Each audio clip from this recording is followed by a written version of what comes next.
അനുഗ്രഹപ്രദമായ ഈ നല്ല രാത്രി സമയത്തിനായിട്ട് ദൈവത്തെ സ്തുതിക്കുന്നു. ഈ സഭയുടെ ചുമതല വഹിക്കുന്ന കർത്തൃദാസൻ,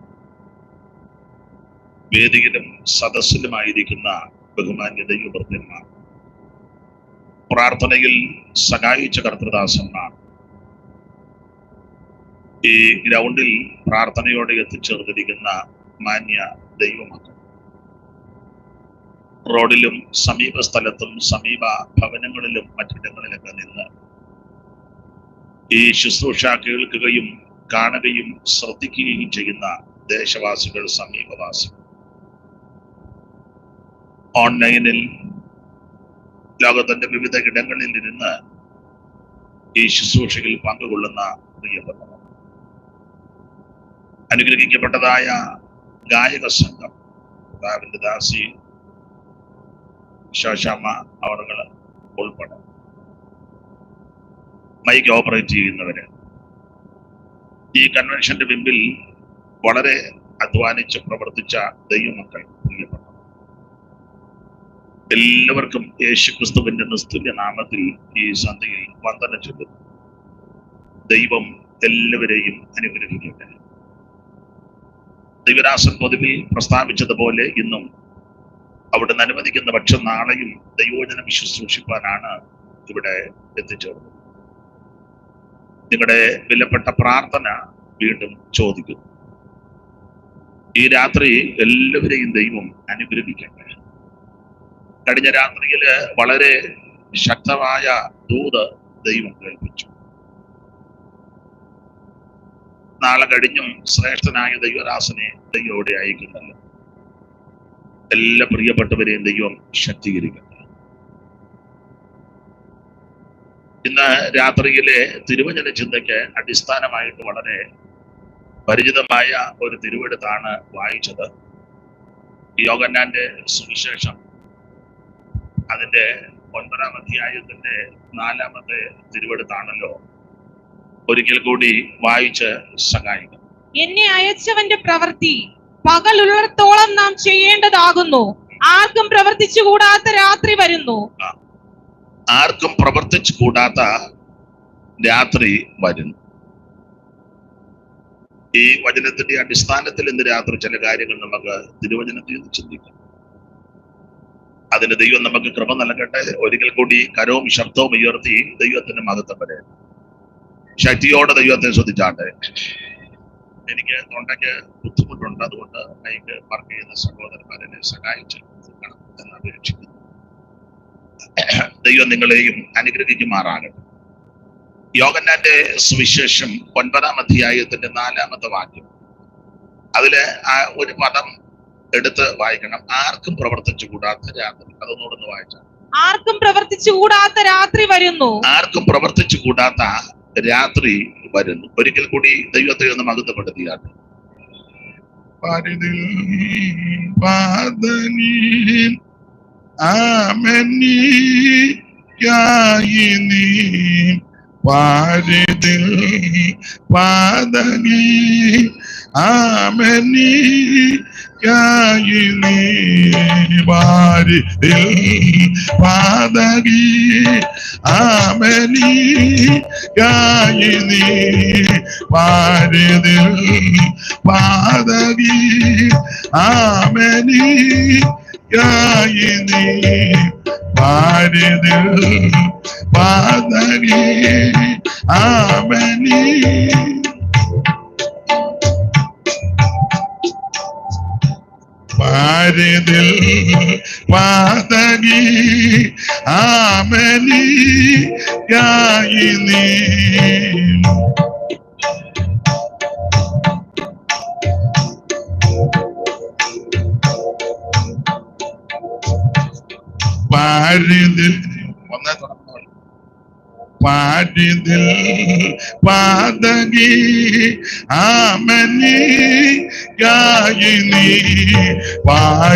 പാരിതിൽ പാതകി ആമനിയായി നീ പരമ ഭവനം അതിനെ വെടിഞ്ഞ കരുണയൊരു പൊഴുതറിമതി നിടരറുമതി അരുളിന കരുണയൊരു പൊഴുതറിമതി നിടരറുമതി അരുളിന കരണമതു തവ ചരണമ മമ ചരണമ തവ പരണമ പരമ കരുണ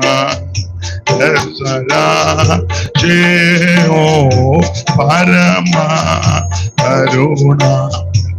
കരമുയർത്തി ദൈവത്തെ മഹത്വപ്പെടുത്താം. ഇന്നിങ്ങനെ പോട്ടെ. യോഹന്നാന്റെ സുവിശേഷം 9-ാം അധ്യായത്തിന്റെ 4-ാം വാക്യം. ഇത് തന്നെ വായിച്ചു നിൽക്കുകയുള്ളൂ. ഒന്നുകൂടെ വായിച്ചു. എന്നെ അയച്ചവന്റെ പ്രവൃത്തി പകലുള്ളിടത്തോളം നാം ചെയ്യേണ്ടതാകുന്നു. ആർക്കും പ്രവർത്തിച്ചുകൂടാത്ത രാത്രി വരുന്നു. ആർക്കും പ്രവർത്തിച്ചുകൂടാത്ത രാത്രി വരുന്നു. വളരെ പരിചിതമായ തിരുവെടുത്ത യോഹന്നാന്റെ സുവിശേഷം 9-ാം അധ്യായത്തിന്റെ 4-ാമത്തെ വാക്യം. ആർക്കും പ്രവർത്തിച്ചുകൂടാത്ത രാത്രി വരുന്നു. ഇന്ന് രാത്രി നമ്മൾ ചിന്തിക്കാൻ പോകുന്ന പ്രധാന വിഷയം, ആർക്കും പ്രവർത്തിക്കാത്ത രാത്രിയിൽ പ്രവർത്തിക്കുന്ന ഒരു ദൈവമുണ്ട്. അതായത് ഇന്ന് രാത്രി നമ്മുടെ പ്രധാന വിഷയം. അതിന് മുന്നോടിയായിട്ട് ചില കാര്യങ്ങൾ ചിന്തിച്ച് വേണം മുമ്പോട്ട് പോകാൻ. യോഹന്നാന്റെ സുവിശേഷമാ വായിച്ചത്. ഇത് സുവിശേഷ യോഗമാകയാലും എനിക്ക് വളരെ സന്തോഷം തോന്നി. അന്ന് വരെ ഈ ബോക്സ് വെച്ചിട്ടുണ്ട്. വളരെ നന്നായി. ഞങ്ങളുടെ ഏരിയയിലൊന്നും അങ്ങനെ വെക്കുകയല്ല. ഞങ്ങളുടെ ഏരിയ എന്ന് പറഞ്ഞാൽ കൊട്ടാരക്കരയിൽ നിന്ന് അങ്ങോട്ട് പോയാൽ എല്ലായിടത്തും വന്ന് അത് തന്നെ ശരിക്കും വെക്കുന്നില്ല. നിങ്ങളും അത് കേൾപ്പിക്കുന്നുണ്ടല്ലോ. നിങ്ങളെ അഭിനന്ദിക്കുന്നു. ചിലത് കേൾപ്പിക്കത്തുമില്ല. ഇത് കേൾപ്പിക്കാനായി യോഗം നടത്തുന്നത്. ചില ഇടങ്ങളില് എന്ത് ചെയ്താൽ ഇത് കേൾപ്പിക്കുകയല്ല. ഇന്ന് ഇങ്ങനെ ക്രമീകരണമൊക്കെ വിശേഷിച്ച് തിരുവനന്തപുരം ജില്ലയിലെ ഇങ്ങനെ സുവിശേഷ യോഗത്തിന് വരുന്ന വലിയ സന്തോഷമാണ്. കാരണം ഇത് കേൾപ്പിക്കും. ദൈവം ഈ ജില്ലയിലുള്ള ദൈവമക്കളെ മറ്റു ജില്ലക്കാര് മോശമാണെന്നല്ല പറയുന്നത്. അപ്പൊ ഇത് കണ്ടോണ്ടിരുന്നു താൻ ആ ജില്ലയിലോട്ട് വന്നേക്കാം എന്നല്ല അതിന്റെ അർത്ഥം.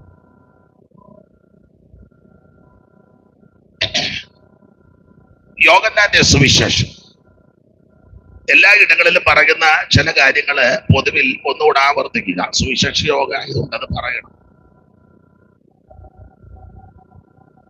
ഈ വേദപുസ്തകം 66 പുസ്തകങ്ങൾ അടങ്ങിയതാണ്. നമുക്കറിയാം, ആദ്യത്തെ പുസ്തകം ഉൽപ്പത്തിയും ഒടുവിലത്ത് വെളിപ്പാട് പുസ്തകം.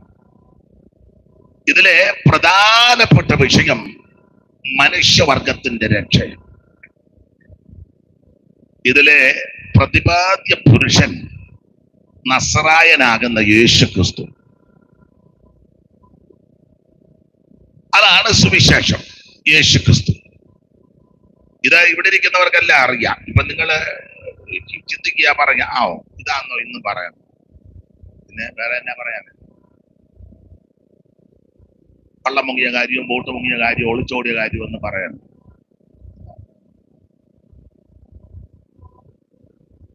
അപ്പൊ എന്താണ് സുവിശേഷം? അത് യേശുക്രിസ്തു മതം മാറ്റുകയല്ല, സഭ മാറ്റുകയല്ല, സംഘടന മാറുന്നതുമല്ല, മറ്റുള്ളവരുടെ സ്വൈര്യം കെടുത്തുന്നതുമല്ല. സുവിശേഷം ഒരു വ്യക്തിയാണ്. അത് മറ്റാരുമല്ല, നസറായനാകുന്ന യേശുക്രിസ്തു. എന്തിനായി സുവിശേഷം? സകല മനുഷ്യരും രക്ഷപ്പെടാൻ. ആരായി സുവിശേഷം കേൾക്കണ്ടേ? എല്ലാരും കേൾക്കണം.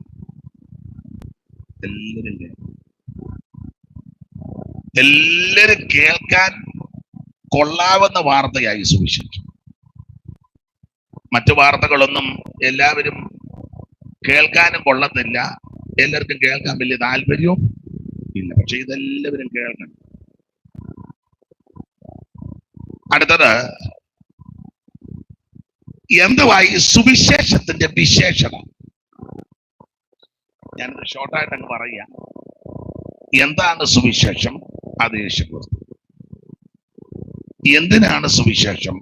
സകല മനുഷ്യരും രക്ഷപ്പെടും. ആരാ സുവിശേഷം കേൾക്കണ്ടേ? എല്ലാവരും ഇത് കേൾക്കണം. എന്തുവാ ഈ സുവിശേഷത്തിന്റെ വിശേഷത? ഒത്തിരി വിശേഷതയുണ്ട്. ഇപ്പൊ ഒരു 3 കാര്യം സൂചിപ്പിച്ചു വിടാം. എല്ലാം പറയാൻ നേരമില്ല, നാളെ നമുക്ക് സുവിശേഷത്തിന്റെ വിശേഷത ഒത്തിരി ഉണ്ട്. 3 കാര്യം ഇപ്പൊ അതിനെ 3 വാക്യം വായിക്കണം. റോമാലേഖനം 1-ാം അധ്യായത്തിന്റെ 16-ാമത്തെ വാക്യം. ഇതെല്ലാം അറിവുള്ള വാക്യമാ, എങ്കിലും ഒന്ന് വായിപ്പിക്കുന്നതേ ഉള്ളൂ. സുവിശേഷത്തെ കുറിച്ച് എനിക്ക് ലജ്ജയില്ല. വിശ്വസിക്കുന്ന ഏവനും, ആദ്യം യഹൂദനും പിന്നെ യവനനും, അത് രക്ഷയ്ക്കായി ദൈവശക്തി ആകുന്നുവല്ലോ. ഈ വാക്യത്തിന്റെ വെളിച്ചത്തിൽ സുവിശേഷത്തിന്റെ വിശേഷത ഇത് രക്ഷിക്കുന്ന മാർഗമാണ്. രക്ഷിക്കുന്ന മാർഗം.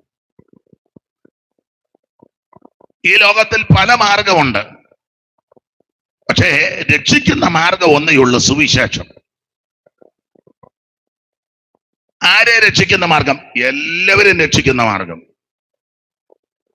കക്ഷിപക്ഷ വർഗ വർണ്ണ വ്യത്യാസം കൂടാതെ മനുഷ്യവർഗത്തെ മുഴുവൻ രക്ഷിക്കുന്ന മാർഗം. മറ്റു മാർഗങ്ങള് എല്ലാവരെയും ഒന്നും രക്ഷിക്കുന്നുമില്ല, എല്ലാവരെയും ഒന്നും അടുപ്പിക്കുന്നുമില്ല. ഇല്ലേ? രക്ഷപ്പെടാന്നോർത്തിയെല്ലാം പറയുമ്പോൾ നിങ്ങളെ പോലുള്ളവരോട് വരണ്ട, ഇന്ന പ്രായത്തിലുള്ളവരും ഇങ്ങോട്ട്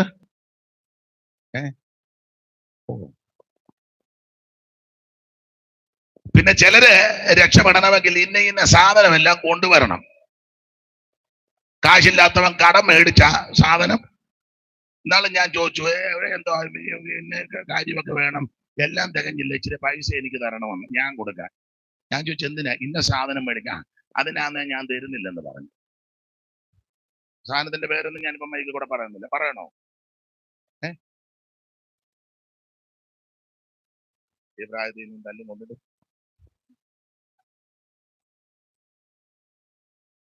അല്ല, രക്ഷപ്പെടാനായിട്ട് ഇന്ന സാധനം കൊണ്ടുപോകണം, അതിന് കാശ് തികയുന്നില്ല, കടം തരികയാണെ അതുകൂടെ മേടിച്ചോണ്ട് പോകാന്ന്. ദൈവത്തിന്റെ മഹത്വം. മതങ്ങളെല്ലാം പഠിപ്പിക്കുന്നത് ഇന്ന സാധനം കൊണ്ടുപോകാൻ രക്ഷപ്പെടാണ്, എന്നിട്ട് പെടുന്നില്ലല്ലോ. ഈ രക്ഷ സൗജന്യമാണ്. ഏത് രക്ഷ? യേശു ക്രിസ്തുവിൽ കൂടിയുള്ള രക്ഷ. യാതൊരു സാധനവും കൊണ്ടുവരണ്ട, ഒരു ഭൗതിക വസ്തുവും കൊണ്ട് തിരുമുൽക്കാഴ്ചയായിട്ട് വെക്കുകയും വേണ്ട. വേണേ ഇങ്ങനെ പറ, എന്റെ ദൈവമേ, എന്റെ കയ്യിൽ ഒന്നും തരാനില്ല, പക്ഷെ ഇന്ന് രാത്രി എന്നെ അങ്ങ് തരിക, അത് മതി. ദൈവത്തിന്റെ മഹത്വം. അപ്പൊ സുവിശേഷം രക്ഷിക്കുന്ന മാർഗമാണ്.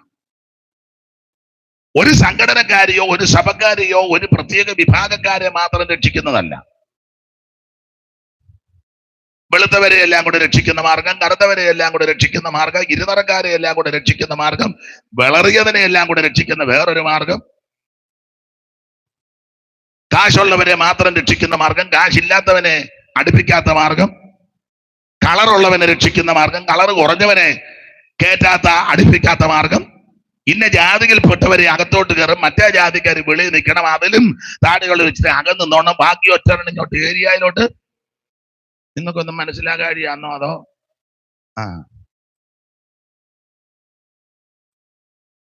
അല്ല, ഒരു കാലത്ത് അങ്ങനെയൊക്കെയായിരുന്നു. പൂണൂലിട്ട ആദ്യത്തെ ഉണ്ടെന്ന് അവകാശപ്പെടുന്ന ആൾക്കാർ നടന്നു വരുമ്പോൾ ബാക്കി വിഭാഗക്കാരില്ല ഇത്ര അടി ദൂരെ നിൽക്കണം. എങ്ങനെ രക്ഷിക്കും? നായർക്ക് ഇത്രയടി, ഈഴവർക്ക് ഇത്രയടി, പുലിയർക്ക് ഇത്രയടി, സാമ്പവർക്ക് ഇത്രയടി, പിന്നെ നാടാർക്ക് ഇത്രയടി, ഇല്ലേ? നിങ്ങൾ ഈ ലോകത്തിലൊന്നും അല്ലായിരുന്നു.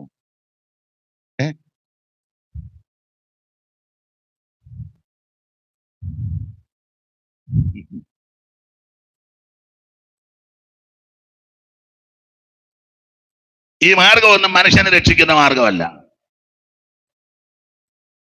കുറെ ആൾക്കാർക്ക് രക്ഷയായിരുന്നു.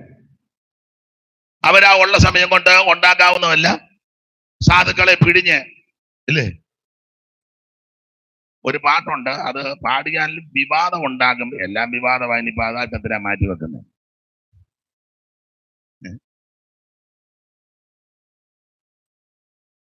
സാധുവർഗത്തിന്റെ രക്തം വാറ്റിപ്പിടിഞ്ഞതല്ലയോ, സാധുവർഗത്തിന്റെ രക്തം വാറ്റിപ്പിടിഞ്ഞതല്ലയോ, സൗധങ്ങളും മാളികയും സമ്പത്തുമല്ല, സൗധങ്ങളും മാളികയും സമ്പത്തുമല്ല, നാളികേരം നെല്ലും മറ്റും നാനാവിധ ധാന്യങ്ങളും, നാളികേരം നെല്ലും മറ്റും നാനാവിധ ധാന്യങ്ങളും മാളികയിൽ തരുന്നവർ സാധുക്കളല്ലോ. അപ്പൊ ശ്രദ്ധിക്കുക, അവര് പിടിഞ്ഞ് നല്ലതുപോലെ പിടിഞ്ഞ് ഉള്ള സമയം കൊണ്ട് പലതും ഉണ്ടാക്കി. വലിയ വലിയ മേടകള്, കൊട്ടാരങ്ങള്, എല്ലാം ഞാൻ വിവരിക്കുന്നില്ല, ഇതെല്ലാം ഉള്ള സമയം കൊണ്ട് ഉണ്ടാക്കി. നാട്ടിലെ ഒരു പഴഞ്ചൊല്ലുണ്ട്, നിങ്ങൾക്ക് അറിയാമോ എന്നറിയത്തില്ല, ഇവിടെ അങ്ങനെ ചൊല്ലുമോന്ന് അറിയത്തില്ല. ഓണം വന്നാലും ഉണ്ണി പറന്നാലും കേട്ടിട്ടില്ലേ?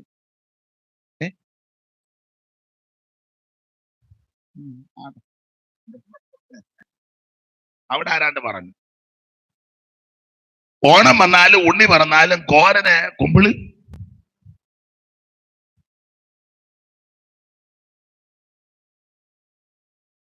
വേറൊരു വിഭാഗത്തെ പറ്റി ഒരു പഴഞ്ചൊല്ലുണ്ട്, അത് ആ പദം പറയുന്നത് തെറ്റാ, അതുകൊണ്ട് പദം പറയുന്നില്ല, അറിയാവുന്നവർക്ക് അറിയാം. ഒരു വിഭാഗത്തിന്റെ പേര് പറഞ്ഞേച്ച് പറയാം. അവര് ഈ പണ്ട് കാലത്ത്, ഇപ്പോഴല്ല, എലിയെ പിടിക്കുന്നവരാ, അതിനെ കഴിക്കുന്നവരാ. ഓരോരുത്തരുടെ രീതിയും പ്രകൃതിയാണ്. അപ്പൊ അവരെ പറ്റി പറയുന്ന ഒരു പഴഞ്ചൊല്ലുണ്ട്, അങ്ങനെയുള്ളവർക്ക് രാശി കൂടിയാൽ 4 എലി കൂടുതൽ കിട്ടുമെന്ന്. അല്ലാതൊന്നും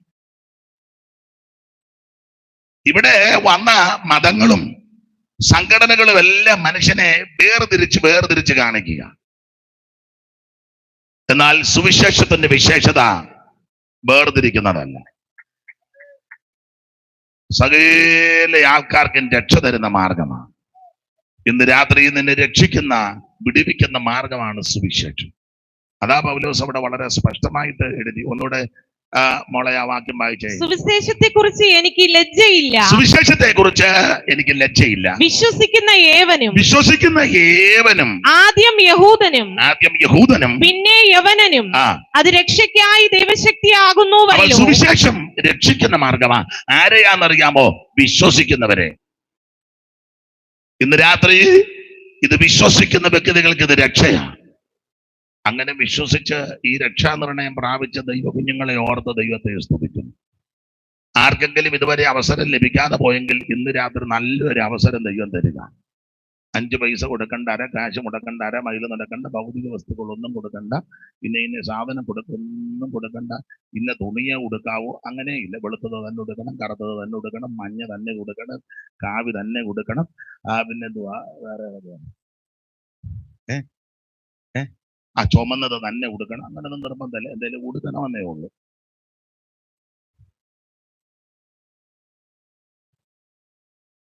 ഇവിടെ ഒരു നിർബന്ധവും ഇല്ല. കയ്യും പൊക്കണ്ട, കാലും പൊക്കണ്ട, അലർജി ഒന്നും ചെയ്യണ്ട. ഇരിക്കുന്ന കിടത്തിരുന്ന ഒറ്റ വാക്ക് പ്രാർത്ഥിച്ചാൽ മതി, എന്റെ ദൈവമേ എന്നെ രക്ഷിക്കുന്നു. എന്റെ ഹൃദയത്തിലേക്ക് അവിടെ നിന്ന് എഴുന്നള്ളി വരണം. അങ്ങേക്ക് തരുവാനായിട്ട് എൻ്റെ കയ്യിൽ കാശും പുത്തനും ഒന്നുമില്ല. പക്ഷെ ഇന്ന് രാത്രി എന്നെ അങ്ങ് തരിക. ആത്മാർത്ഥമായിട്ട് പ്രാർത്ഥിക്കുന്നവരെ ഇന്ന് രാത്രി യേശു രക്ഷിക്കും. വാഗ്ദത്തം പോലവൻ ഇന്നിവിടെ ആഗതനായിട്ടുണ്ട്, അകൃത്യമൊക്കെയും അനുതാപത്തോ ഏറ്റു പറയുമീനാമേ. വാഗ്ദത്തം പോലവൻ ഇന്നിവിടെ ആഗതനായിട്ടുണ്ട്, ആമേ. അകൃത്യമൊക്കെയും അനുതാപത്തോ ഏറ്റു പറയുമീ. പാപം പോക്കിടൂ, നിൻരോഗം നീക്കിടൂ, പാപം പോക്കിടൂ, നിൻരോഗം നീക്കിടൂ. ശുദ്ധനാക്കി നിന്നെ സ്വന്തം പുത്രനാക്കിടും, ശുദ്ധ സ്വന്തമാക്കിടുവോ. രക്ഷകൻ യേശുവിൻ സന്നിധിയിൽ കടന്നു വന്നിടൂ.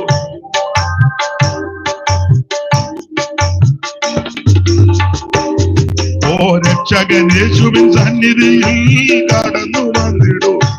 ആമേൻ. മഹത്വരാജനായി ഇന്ന് രാത്രി അവിടുത്തെ തൃപ്പാനത്തോടടുത്ത് വന്നാൽ ദൈവം നിന്നെ രക്ഷിക്കും. അവിടെ മുമ്പോട്ട് പോകാം. സുവിശേഷത്തിന്റെ വിശേഷത ഒന്ന്, ഇത് രക്ഷിക്കുന്ന മാർഗമാണ്. സുവിശേഷം രക്ഷിക്കും. രണ്ട്, സുവിശേഷത്തിന്റെ വേറൊരു വിശേഷത അറിവുള്ള വാക്യമാ മോളെ. എഫേസ്യ ലേഖനം 6-ാം അധ്യായത്തിന്റെ 14-ാമത്തെ വാക്യം വായിച്ചു. എല്ലാം ഇപ്പൊ വായിക്കാൻ നേരമില്ലാത്തത് കൊണ്ടാണ്. നിങ്ങളുടെ അരയ്ക്ക് സത്യം കെട്ടിയും നീതി എന്ന കവചം ധരിച്ചും സമാധാന സുവിശേഷത്തിനായുള്ള ഒരുക്കം.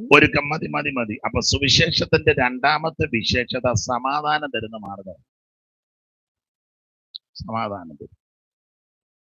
നിങ്ങൾ ഇങ്ങോട്ട് നോക്കി, എന്ത് സമാധാനത്തോടായിരിക്കും? പ്രശ്നങ്ങളില്ലാഞ്ഞിട്ടാണോ? അച്ചായന് പ്രശ്നങ്ങളില്ലേ? ഉണ്ട് ഇല്ലേ? ഉണ്ട്. എല്ലാവർക്കും ഉണ്ട്. പ്രശ്നങ്ങളില്ലേ? ഇല്ലേ? ഇപ്പൊ തന്നെ പ്രശ്നമായല്ലോ. മോന് പ്രശ്നമില്ലേ? കർത്താവിന്റെ ദാസിക്ക് പ്രശ്നമില്ല. എല്ലാവർക്കും ഉണ്ട്. എനിക്കും ഉണ്ട്. നിങ്ങൾക്കും ഉണ്ട്. ഇവിടെ പ്രശ്നങ്ങളും വിഷയങ്ങളും ഇല്ലാത്ത ആരും വന്നിട്ടില്ല. അവന്മാർക്ക് 3 പേർക്ക് പ്രശ്നമുണ്ട്. അത് അവന്മാര് പുറകോട്ട് ഓടിയത്. പിന്നെയും വന്നിരിക്കുക. ഇനി ഓടും. പ്രശ്നം ഉള്ളത് കൊണ്ടാണ്. ആർക്കാ പ്രശ്നമില്ലാത്ത? പക്ഷെ ഈ പ്രശ്ന കലുഷിതമായ അന്തരീക്ഷത്തിലും ഞങ്ങളുടെ അടുക്ക വന്നേ ചോദിച്ച ഇരുന്നേ സമാധാനമാണ്. സുവിശേഷത്തിന്റെ രണ്ടാമത്തെ വിശേഷത ഇത് സമാധാനം തരുന്ന മാർഗമാണ്. അതാ ഒന്നുകൂടെ വാക്യം വായിച്ചോ മോളെ. നിങ്ങളുടെ അരയ്ക്ക് സത്യം കെട്ടിയും നീതി എന്ന കവചം ധരിച്ചും സമാധാന സുവിശേഷം. അപ്പോ പ്രിയരെ, ഈ സുവിശേഷം അലോക്യമുണ്ടാക്കുന്ന മാർഗമല്ല, അടിപിടി ഉണ്ടാക്കുന്ന മാർഗമല്ല, ജാതിസ്പർദ്ധ വർദ്ധിപ്പിക്കുന്ന മാർഗവുമല്ല. ഒരു തള്ള ഈയിടെയാന്ന് അങ്ങ് വല്ലാത്ത പ്രസംഗമാ. ആരാന്ന് പിടികിട്ടിയില്ലായിരിക്കും.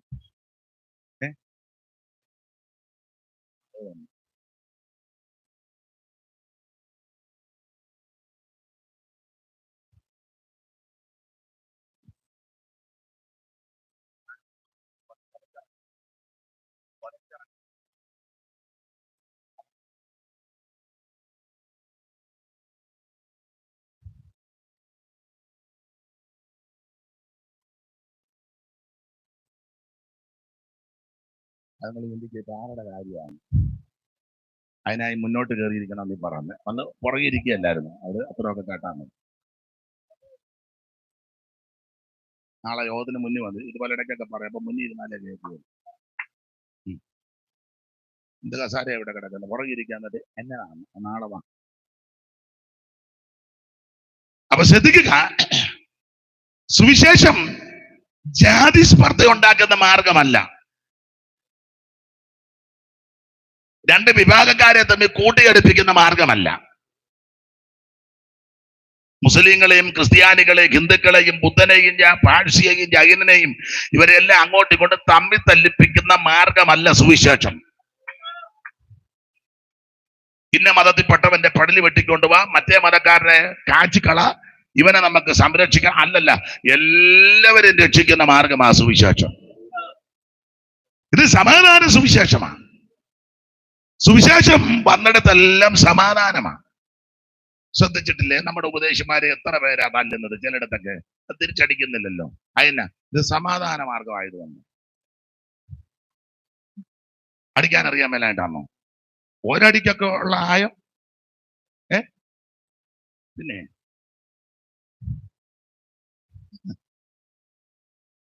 ഞങ്ങളുടെ ഒരു അപ്പച്ചൻ ഉണ്ടായിരുന്ന പുള്ളി ഇച്ചിരി വകുപ്പൊക്കെ അറിയാവുന്ന ആളായിരുന്നു. പുള്ളി അടിക്കത്തില്ലായിരുന്നു. പുള്ളി സുവിശേഷം പറഞ്ഞ പൊരുത്തം വന്ന് തല്ലി പുള്ളി തോളത്തടിച്ചു പോയി മാറി നിൽക്കും. മോനെ പമ്പിന് ഇങ്ങനെയാ പോയത്. പുള്ളി തല്ലത്തില്ല, അവനെ മാറ്റി വിട്ടതാ. മാർഗാണ്ട് തല്ലുകയല്ല കേട്ടോ. ഞങ്ങളെയൊക്കെ തല്ലിയാ നിന്നുകൊണ്ട് താഴെ വീടുന്നതല്ലാതെ ഒന്നും നടക്കുകയല്ല. ചിലരുണ്ട് അവര് തല്ലത്തില്ല, മാറു കുഞ്ഞെന്ന് പറയുള്ളൂ. പിന്നെ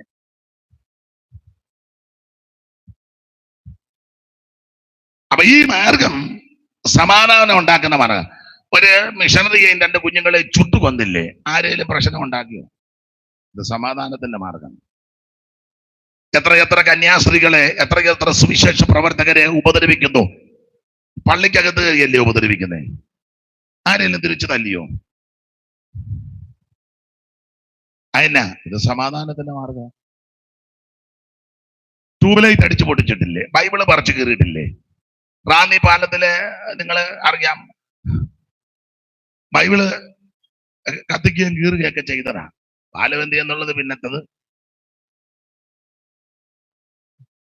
ഇത് സമാധാന മാർഗമാണ്. സുവിശേഷം ഒരു വ്യക്തിയുടെ ജീവിതത്തിൽ വന്നാൽ ആ വ്യക്തിക്ക് സമാധാനമുണ്ടാകും. മദ്യത്തിനും മയക്കുമരുന്നിനും ലഹരി പദാർത്ഥങ്ങൾക്കുമൊക്കെ അടിമപ്പെട്ട് നാട്ടുകാർക്കും വീട്ടുകാർക്കും സഭക്കാർക്കും ദേശക്കാർക്കും സമീപവാസികളുടെ എല്ലാം സ്വസ്ഥത കിടത്തി ആമൻ സ്തോത്രം വെച്ച കഞ്ഞി പോലും കുടിക്കാൻ നിർവാഹമില്ലാതെ ഭാര്യയെ ഉപദ്രവിച്ച് 4 കാലയിലാ വരുന്ന ഭാര്യയെ തല്ലും. 4 കാലയിലാ വന്ന് ഭാര്യയെ തല്ലും. നിന്ന് തല്ല് മേടിക്കുക ആ പാവത്തങ്ങള്. ഇപ്പൊ പിന്നെ അങ്ങനെ തല്ലാനും ഒക്കത്തില്ല, അങ്ങനെ നിന്ന് തല്ലൊന്നും. ഈയിടെ ഒരു അമ്മാമ്മ എന്നോട് പറഞ്ഞു, എനിക്കൊട്ടൊരു അടി അടിച്ച് ഞാനും തീർത്തൊന്ന് കൊടുത്തെന്ന് പറഞ്ഞ്. പിന്നെ പുള്ളിയെ ഇന്ന് വരെ പുള്ളിയും തല്ലിയിട്ടില്ല, ഞാനും തല്ലിയിട്ടില്ല. ഞങ്ങൾ വളരെ സമാധാനമായിട്ടാ പോകുന്നത്. എന്നോട് പറഞ്ഞായില്ല.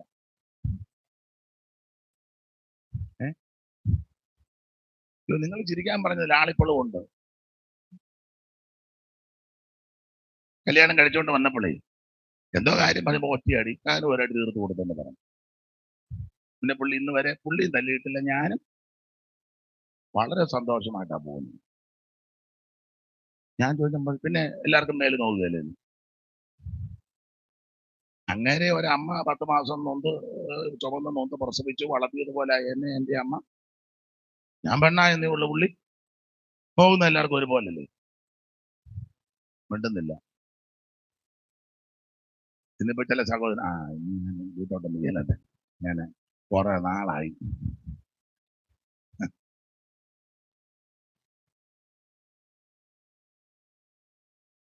ഇത് സമാധാന സുവിശേഷമാണ്.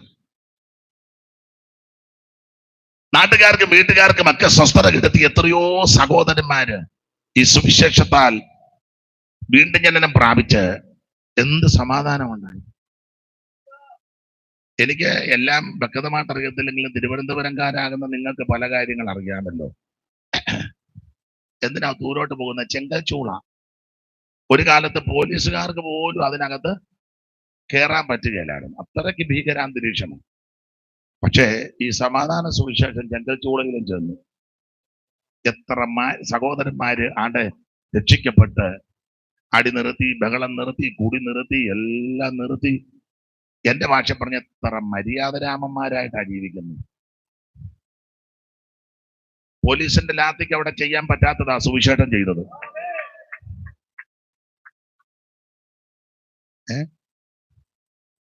പട്ടം താണുപിള്ളയ്ക്ക് ചെയ്യാൻ പറ്റാത്തതാ സുവിശേഷം അവിടെ ചെയ്തത്. ആർ ശങ്കറിനും പട്ടം താണുപിള്ളയ്ക്കും, ഒന്നാമത്തെ മന്ത്രിസഭ ഇ എം എസിന്റെ മന്ത്രിസഭയ്ക്കും പട്ടം താണുപിള്ളയ്ക്കും, പിന്നെ ഇങ്ങോട്ട് എത്ര മുഖ്യമന്ത്രിമാര്, കെ കരുണാകരൻ മിടുമിടുക്കനല്ലായിരുന്നു, ഉമ്മൻചാണ്ടി അവർകൾ, എ കെ ആന്റണി, ഇപ്പോഴത്തെ പിണറായി വിജയൻ സർക്കാര്, നയനാർ സർക്കാർ, അവർക്കാർക്കും ചെയ്യാൻ പറ്റാത്ത പ്രവൃത്തിയാ സുവിശേഷം അവിടെ ചെയ്തത്. വയലാർ രവിയുടെ പോലീസിന് പോലും ചെയ്യാൻ പറ്റാത്തത്. ഒരിടയ്ക്ക് മുദ്രാവാക്യം വയലാർ രവിയുടെ, നിങ്ങൾ ഇവിടെ ഒന്നും അല്ലേ, ഇതൊക്കെ പറഞ്ഞതാ.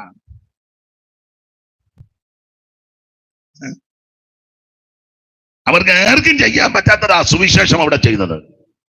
ദൂരോട്ടൊന്നും പോകണ്ട, ഈ ജില്ലയിലുള്ള കാര്യങ്ങളല്ലേ പറയുന്നത്. അങ്ങനെ ഈ മൈക്ക് കൊടുത്താൽ എത്രയോ പേർക്ക് എന്തെല്ലാം കാര്യങ്ങൾ ഇത് പറയാനുണ്ട്. ദൈവത്തിന് മഹത്വം. അനേകർക്ക് പേടി സ്വപ്നമായിരുന്നു, പക്ഷേ സമാധാന സുവിശേഷം അവിടെ ചെന്നു. 100 കണക്കിന് പ്രിയപ്പെട്ടവരെ ദൈവം എഴുന്നേൽപ്പിച്ചു. ഇതിപ്പം 2 വർഷം കൂടെ പറയണം. ഇപ്പൊ ഈ സഭക്കാരെല്ലാം കൂടെ അങ്ങോട്ട് കയറി പറ്റിത്തിരിപ്പുണ്ടാക്കുന്നുണ്ട്. IPC, ചർച്ചക്കോട്, അസംബ്ലിച്ചക്കോട്, ഷാരോന്, അതേ കുന്തം, കോടാലി എല്ലാം കൂടെ ചെന്ന് ചർമ്മിൽ അങ്ങോട്ടും മിണ്ടരുത്, ഇങ്ങോട്ട് മിണ്ടരുത് എന്ന് ഞാൻ പറഞ്ഞു.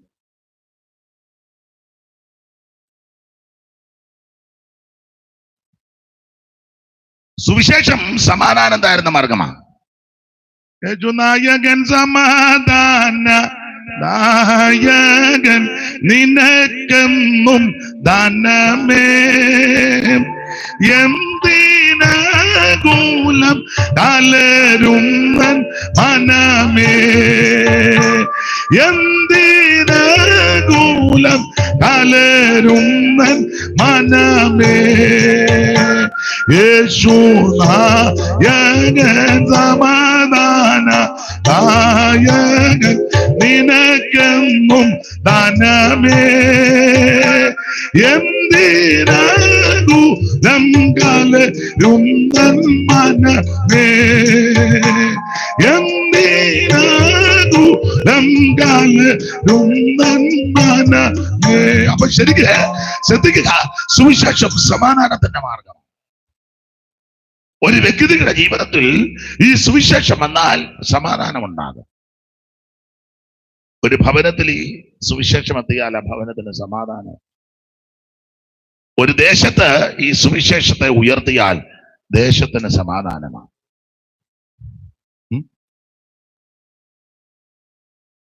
സുവിശേഷ റാലിയൊക്കെ ചിലർ നടത്തും. വിശേഷിച്ച് മൺമറഞ്ഞ ആശാരി ഉപദേശിയുടെ സുവിശേഷ റാലി, അതൊക്കെ അന്ന് സജീവമായിട്ട് പങ്കുകൊണ്ടതാ കർത്തൃദാസ്. ഞാനും കൂടിയിട്ടുണ്ട്. എന്തോ സമാധാനമാണ്. റോഡിന്റെ ഒരു സൈഡിൽ കൂടെ വെള്ള വസ്ത്രമൊക്കെ ധരിച്ച്, ഇല്ലേ, പോലീസും വേണ്ട, പട്ടാളവും വേണ്ട, വണ്ടിയും തടയുന്നില്ല. ഇപ്പൊ അങ്ങനാന്നോ? ഇപ്പോഴത്തെ ചിലതൊക്കെ കണ്ടിട്ടില്ല. നമ്മൾ റോഡങ്ങ് ബ്ലോക്ക് ചെയ്യുക എന്ന് പറഞ്ഞാൽ ഇവന്റെ വല്യമ്മയുടെ കുടുംബ സ്വത്താ. എന്റെ വല്യമ്മയ്ക്ക് എഴുതി കൊടുത്തതാ. MC റോഡും ഹൈവേയും അല്ല. മനസ്സിലായ കാര്യമാണ്. നിങ്ങളൊന്ന് സഹകരിച്ചിരിക്കണം.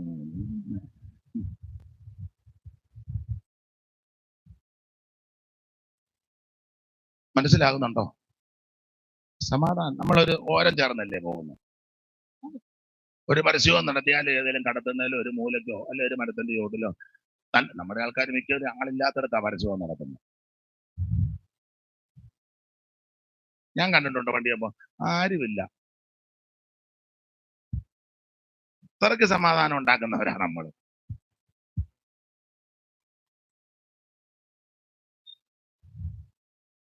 സ്തോത്രം. എന്ത് സമാധാനത്തോടാണ്. ഇപ്പൊ തന്നെ ഈ യോഗത്തിനാണെങ്കിൽ ഇവിടെ പോലീസിന്റെ ആവശ്യമൊന്നുമില്ല. അതിന് പല കാര്യമുണ്ട്. മാല പൊട്ടിക്കാൻ ഇവിടെ ആള് കയറുകയല്ല. കാരണം ഒന്നിന്റെയും കയ്യിൽ ഇല്ല. അയൽക്കൂട്ടത്തിന്റെ കാശ് കടമെടുത്തേക്കാ വന്നിരിക്കുന്നത്. ഇവിടെ ഞങ്ങളുടെ സഹോദരി സഭായത്തിനിടെ ഞാൻ പറ്റി എവിടെ പോകും, എന്റെ പെണ്ണുങ്ങൾ എന്നെ വെച്ചേക്കുകയായിരുന്നു. ഞാൻ ചോദിച്ചാൽ പിന്നെ അയൽക്കൂട്ടത്തിന്റെ കാശ് എടുത്തേക്ക് ഇവിടെ ആരാധനയാണെന്ന് പറഞ്ഞു അങ്ങോട്ട് തന്നെ പെണ്ണുങ്ങൾ തന്നെ ഇവിടെ മാല പൊട്ടിക്കാൻ ആള് കയറുകയല്ല, കാതർത്തോണ്ട് പോവുകയല്ല. വീട്ടിൽ ഉരുണ്ട് കയറി അവിടെ സ്വർണ്ണ ബിസ്ക്കറ്റ് ഇല്ല, കാശ് അതിനകത്ത് അവിടെ ഇല്ല. എന്ത് സമാധാനമാണ്. കഥകഞ്ഞെല്ലാം മൊത്തം തുറന്നിട്ടേക്ക് കിടന്നുറങ്ങുകയും ചെയ്യാം. എന്തോ എടുത്തോണ്ട് പോകാന്. കയറി വരുമ്പോ 2 പാട്ട് പുസ്തകവും ഉൽപ്പത്തിയും വെളിപ്പാടും ഇല്ലാത്ത 2 ബൈബിളും ഇതൊക്കെ ആയിരിക്കുന്നു. അഥവാ ടീപ്പോയുടെ മേളിൽ വെച്ചിട്ടുണ്ട്.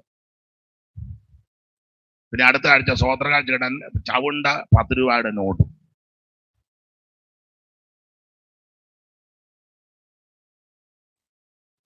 മനസ്സിലാകുന്നുണ്ടോ? വല്ലോ എന്ത് സമാധാനമാണ്. ദൈവത്തിന് മഹത്വം. ഇത് സമാധാന സുവിശേഷമാണ്. പെന്തിക്കോസുകാരുടെ വീട്ടിൽ അങ്ങനെ അധികം കള്ളം കയറുന്നതായിട്ട് അതെന്നാ വിരുന്നുകാരുടെ വീട്ടിൽ കയറാൻ സാധ്യതയുണ്ട്. ഏത് വിരുന്ന്?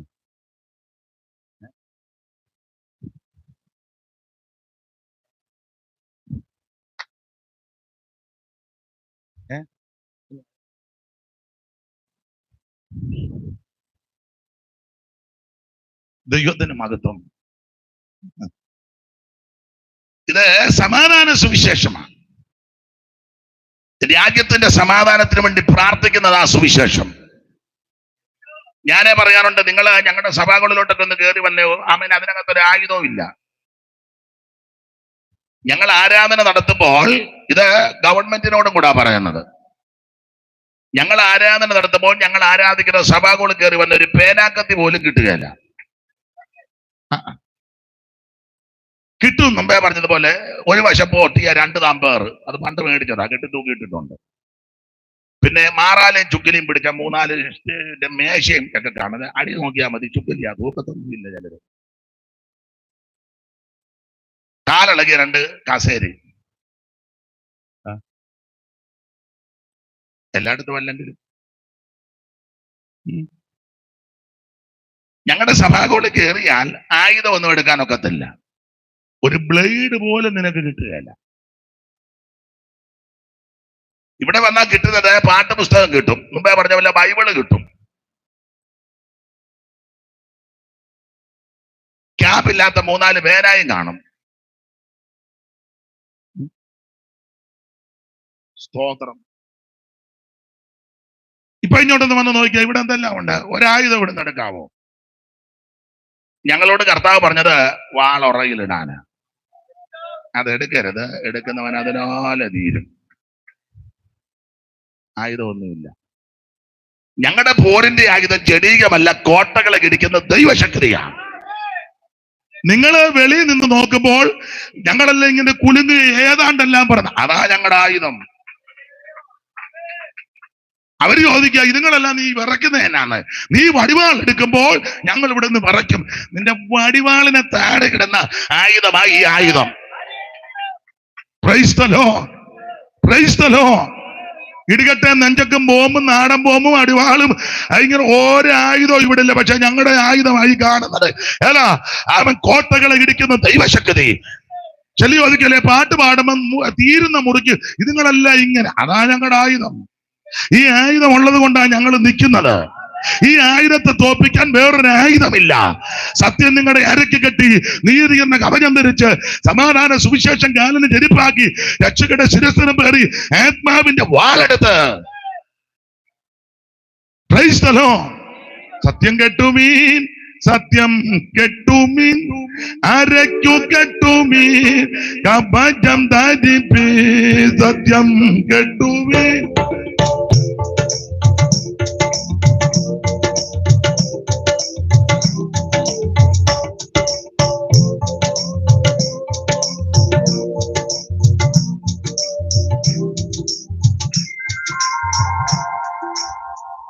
ഇങ്ങനെയാണ് എല്ലാരും കെട്ടും. സത്യം കെട്ടുമീൻ, സത്യം കെട്ടുമീൻ, അരയ്ക്കു കെട്ടുമീൻ, കവചം ധരിപ്പീൻ, രക്ഷയാൻ രക്ഷയ ശിരസ്ത്രം ധരിപ്പീൻ, രക്ഷയാൻ രക്ഷയ ശിരസ്ത്രം ധരിപ്പീൻ, ആത്മാവിൽ ധരിപ്പീൻ, ആത്മാവിൽ ധരിപ്പീൻ. വിശ്വാസികളെ, വിശ്വാസികളെ ഉയർത്തിടുവീൻ ജയത്തിൻ കോടികൾ. വിശ്വാസികളെ, വിശ്വാസികളെ ഉയർത്തിടുവീൻ ജയത്തിൻ കോടി. അപ്പൊ ശ്രദ്ധിക്കുക, നമ്മുടെ ആയുധങ്ങൾ ജഡീകമല്ല, കോട്ടകളെ ഇടിക്കുന്ന ദൈവശക്തിയാണ്. എന്താ ഇതൊക്കെ പറഞ്ഞത്? സുവിശേഷ സമാധാനം തരുന്ന മാർഗമാണ്, ആയുധം എടുക്കുന്ന മാർഗമല്ല, അന്യോന്യം കുത്തിക്കൊല്ലുന്ന മാർഗമല്ല, മറ്റുള്ളവന്റെ പെടലി കണ്ടിക്കുന്ന മാർഗമല്ല.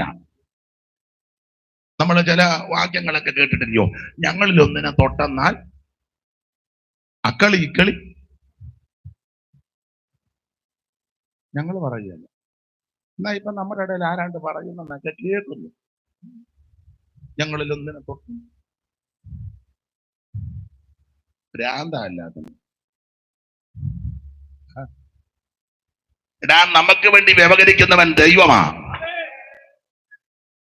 ഉന്നതനുമീതെ ഉന്നതനും അവനുമീതെ അത്യുന്നതൻ ജാഗരിക്കുക. ഇയ്യോബ് ഒരിക്കൽ പറഞ്ഞു, ഇപ്പോഴോ എന്റെ സാക്ഷി സ്വർഗത്തിലും എന്റെ ജാമ്യക്കാരൻ ഉയരത്തിലിരിക്കുക. ദാവീദ് ഗോലിയാത്തിന് നേരെ ചെന്നപ്പോ ഗോലിയാത്ത് പറഞ്ഞ, നീ വാള് വടിയൊക്കെ ആയിട്ട് വരാൻ ഞാൻ എന്തവിടെ നായാന്നോ? അപ്പൊ ദാവീദ് പറഞ്ഞത്, നീ നിന്ദിക്കുന്ന ഇസ്രായേലിന്റെ ദൈവമായ സൈന്യങ്ങളുടെ യഹോവയുടെ നാമത്തിലാ ഞാൻ വരുന്നേ. എല്ലാ നാമത്തിലും മേലായ നാമം, സ്വർലോകരുടെയും ഭൂലോകരുടെയും അധോലോകരുടെ മുഴങ്കാലുകൾ മടങ്ങുന്ന നാമം, ഭൂതങ്ങൾ വിട്ടുപോകുന്ന നാമം, രോഗികൾ സൗഖ്യമാകുന്ന നാമം, അത്ഭുതങ്ങൾ നടക്കുന്ന നാമം, അതിശയം പ്രവർത്തിക്കുന്ന നാമം. ഇന്ന് രാത്രി ആ നാമമാണ് നമ്മുടെ ജയം. ദൈവത്തിന് മഹത്വം. ദീർഘമാക്കുന്നില്ല. സുവിശേഷം സമാധാനം തരുന്ന മാർഗമാണ്. അപ്പൊ എന്താണ് സുവിശേഷം? യേശു ക്രിസ്തു. എന്തിനാണ് സുവിശേഷം? സകല മനുഷ്യരും രക്ഷപ്പെടാൻ. ആരാ സുവിശേഷം കേൾക്കണ്ടേ? എല്ലാരും കേൾക്കണം. സുവിശേഷത്തിന്റെ വിശേഷത അതാണ് നമ്മൾ ചിന്തിച്ചു വന്നത്. ഒന്ന്, ഈ സുവിശേഷത്തിന്റെ വിശേഷത ഇത് രക്ഷിക്കുന്ന മാർഗമാണ്. രണ്ട്, സുവിശേഷത്തിന്റെ വിശേഷത ഇത് സമാധാനം തരുന്ന മാർഗമാണ്. ക്രിസ്തു നമ്മുടെ സമാധാനം. എഫേസ്യ ലേഖനമൊക്കെ നമ്മൾ പഠിക്കുമ്പോൾ ഇരുപക്ഷത്തെ ഒന്നാക്കിയെന്ന് അല്ലേ? ഇരുപക്ഷത്തെ ഒന്നാക്കി. എന്നിട്ട് വേർപാടിൽ നടിച്ചുവര് ഇടിച്ചങ്ങ് കളഞ്ഞു. കാൽവറിയിലെ പരമയാഗത്താണ്. ഇരുപക്ഷം എന്ന് പറഞ്ഞാൽ യഹൂദനും യവനനും രണ്ടിനെ ഒന്നാക്കി. സുവിശേഷം ഭിന്നിപ്പിക്കുന്ന മാർഗമല്ല, ഒന്നാക്കുന്ന മാർഗമാണ്. ഒരു വീട്ടിലെ അമ്മായിയമ്മയും മരുമകളോട് അഭിപ്രായ വ്യത്യാസം ഉണ്ടായാലും സുവിശേഷം ചെന്നാൽ രണ്ടുകൂടെ ഒന്നാകും. എന്നാൽ ചില ആൾക്കാർ കുരുക്കുപ്പിച്ചേച്ച് പോകുന്ന ആൾക്കാരുണ്ട്. അമ്മയെ വിളിച്ചേച്ച് പറയും, തള്ളെ നിങ്ങളെ വിട്ടുകൊടുക്കുമെന്നുണ്ട്. അവൾ ഈയിടെ വന്നവളാ, നിങ്ങളോട് എന്നാ പറയാനാണ്? തള്ളെ അന്നേരം തന്നെ നൈതി നിന്നാണ് എടുത്ത് കുത്തിയേച്ച് നിൽക്കുക അവളെ കൊടുക്കാൻ. അതുകൊണ്ട് ആ ആള് തന്നെ മരുമകളോട് എന്ന് പറയും, നീ ഒട്ടും വിട്ടു കൊടുക്കണ്ട, തള്ളനെ വരച്ച വരെ നിർത്തണം. ഇവരെന്തിനാ കടന്ന് യാതൊന്നും. അവളും ഇതൊക്കെ തന്നെ. സുവിശേഷം അങ്ങനല്ല. സുവിശേഷം ചെന്നാൽ, സുവിശേഷകർ ചെന്നാൽ അമ്മയോട് പറഞ്ഞു കൊടുക്കണം, അമ്മേ മരുമകളായിട്ട് കാണരുത്, ഇവരെ മോളെ പോലെ കാണണം. മോള് വല്ലപ്പോഴും വന്ന് 1 കിലോ മുന്തിരിങ്ങ കൊണ്ടുപോകും, അവള് തന്നെ തിന്നേച്ച് പോവും. മരുമകളാ കൂടെ നിർത്തുന്നത്, അവളാ വെള്ളം തരണ്ടേ. അതുകൊണ്ട് മരുമകളായിട്ട് കാണട്ടെ, മോളെ പോലെ. അതുപോലെ അപാകത വന്ന അമ്മ ക്ഷമിക്കും, അമ്മയല്ലേ ക്ഷമിക്കണ്ടേ. ഇതാ പറഞ്ഞു കൊടുക്കണ്ട. മരുമകളോട് എന്ന് പറഞ്ഞാൽ, എടി അമ്മയെ ബഹുമാനിക്കണം കേട്ടോ. നിന്റെ ഭർത്താവിനെ നീ ഇപ്പോഴാ കണ്ടത്. അവനെ പെറ്റുവളർത്തി കഷ്ടപ്പെട്ട അമ്മയെ അവരെ വേദനിപ്പിക്കരുത്. ഇരുന്ന കാലത്തോളം ഇനി ഇരിക്കുകയല്ല, നന്നായിട്ട് അവരെ ശുശ്രൂഷിക്കണം.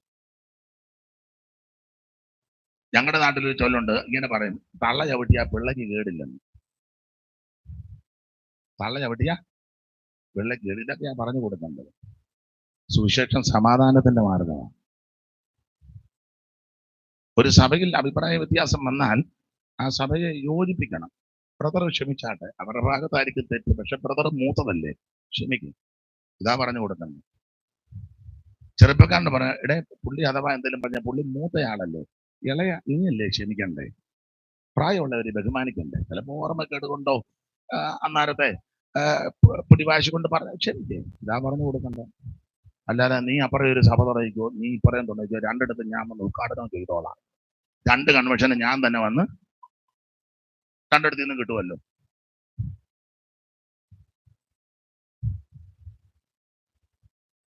സുവിശേഷം സമാധാനം തരുന്ന മാർഗമാണ്.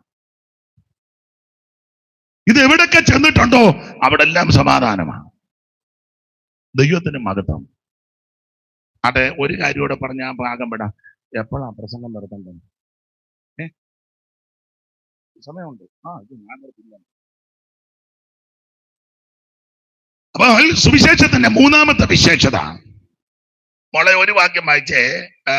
കൊലോസ്യ ലേഖനം 1-ാം അധ്യായത്തിന്റെ 3-ാമത്തെ വാക്യം വായിച്ചേ. ഇതെല്ലാം അറിവുള്ള വാക്യമാണ്.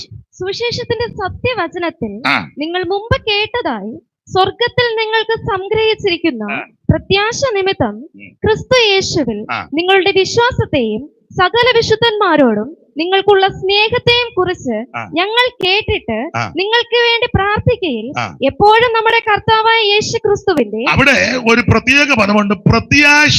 ഒന്നുകൂടെ വായിച്ചേ.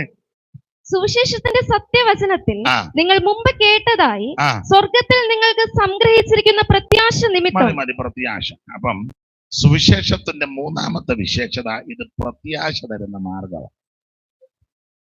1, സുവിശേഷം രക്ഷിക്കുന്ന മാർഗം.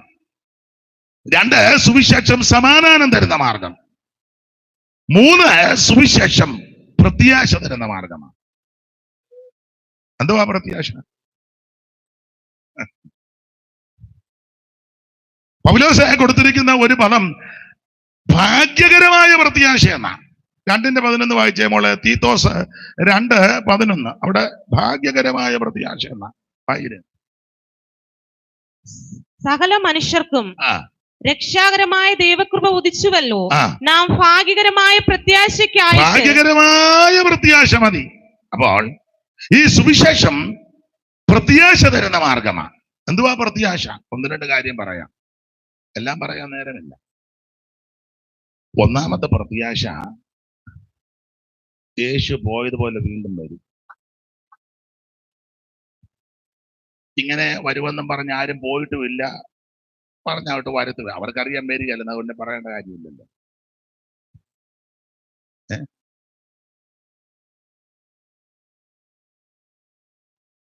യേശുക്രിസ്തു മാത്രമേ പറഞ്ഞിട്ടുള്ളൂ പോയച്ച് തിരിച്ചു വരുമെന്ന്. തന്നെയല്ല, കർത്താവ് വളരെ സ്പഷ്ടമായിട്ടാ പറഞ്ഞത്, കാര്യമല്ല. ഞാൻ എപ്പോഴും പറയും, കർത്താവിന്റെ ജീവിതത്തെയും ശുശ്രൂഷയും പഠിച്ചേ. യേശുക്രിസ്തു ഇങ്ങോട്ട് വന്നത് തന്നെ മരിക്കാനാ. അതെ, അവിടുന്ന് കൂടെ കൂടെ പറഞ്ഞായിരുന്നു മരിക്കാനാ വന്നെന്ന്. ഒറ്റ പ്രാവശ്യം പറഞ്ഞാച്ചാ നമ്മളൊക്കെ വല്ലപ്പോഴും പറയാ ഞാൻ മിക്കവാറും പോകും. എന്നാലും യോഗം കഴിയുമ്പോ പറഞ്ഞു, കർത്താവ് അറിയാതെ പറഞ്ഞു ഇപ്പോഴൊന്നും എടുക്കരുത്, അറിയാമേ നേരത്തെ ഉണർവിലും കയറി ഇല്ലേ. അങ്ങനെയൊക്കെ നമ്മളും പറയും. മിക്കവാറും ഞാൻ ഉടനെ എന്നാലും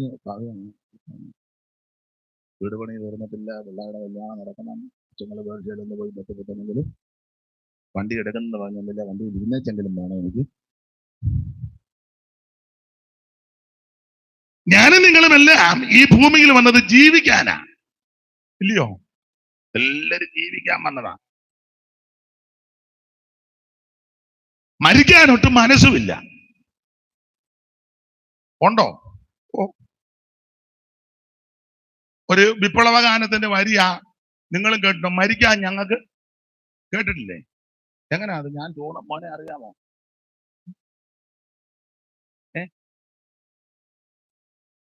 നിങ്ങളെല്ലാം സിയോൻ ഗീതാവിൽ മാത്രം പാടുന്നത് കൊണ്ട് അതാ.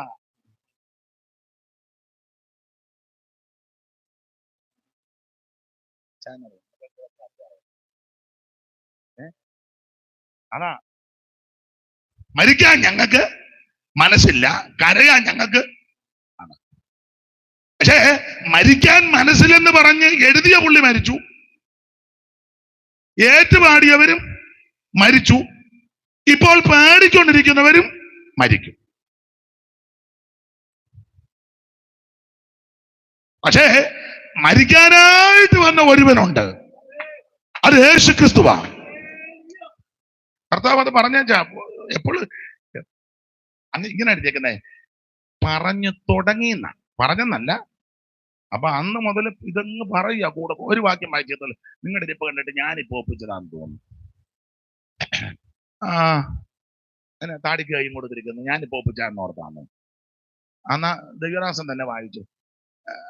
മത്തായി സുവിശേഷം 16-ാം അധ്യായത്തിന്റെ 21 തോന്നുന്നു, ഒന്ന് വായിച്ചു.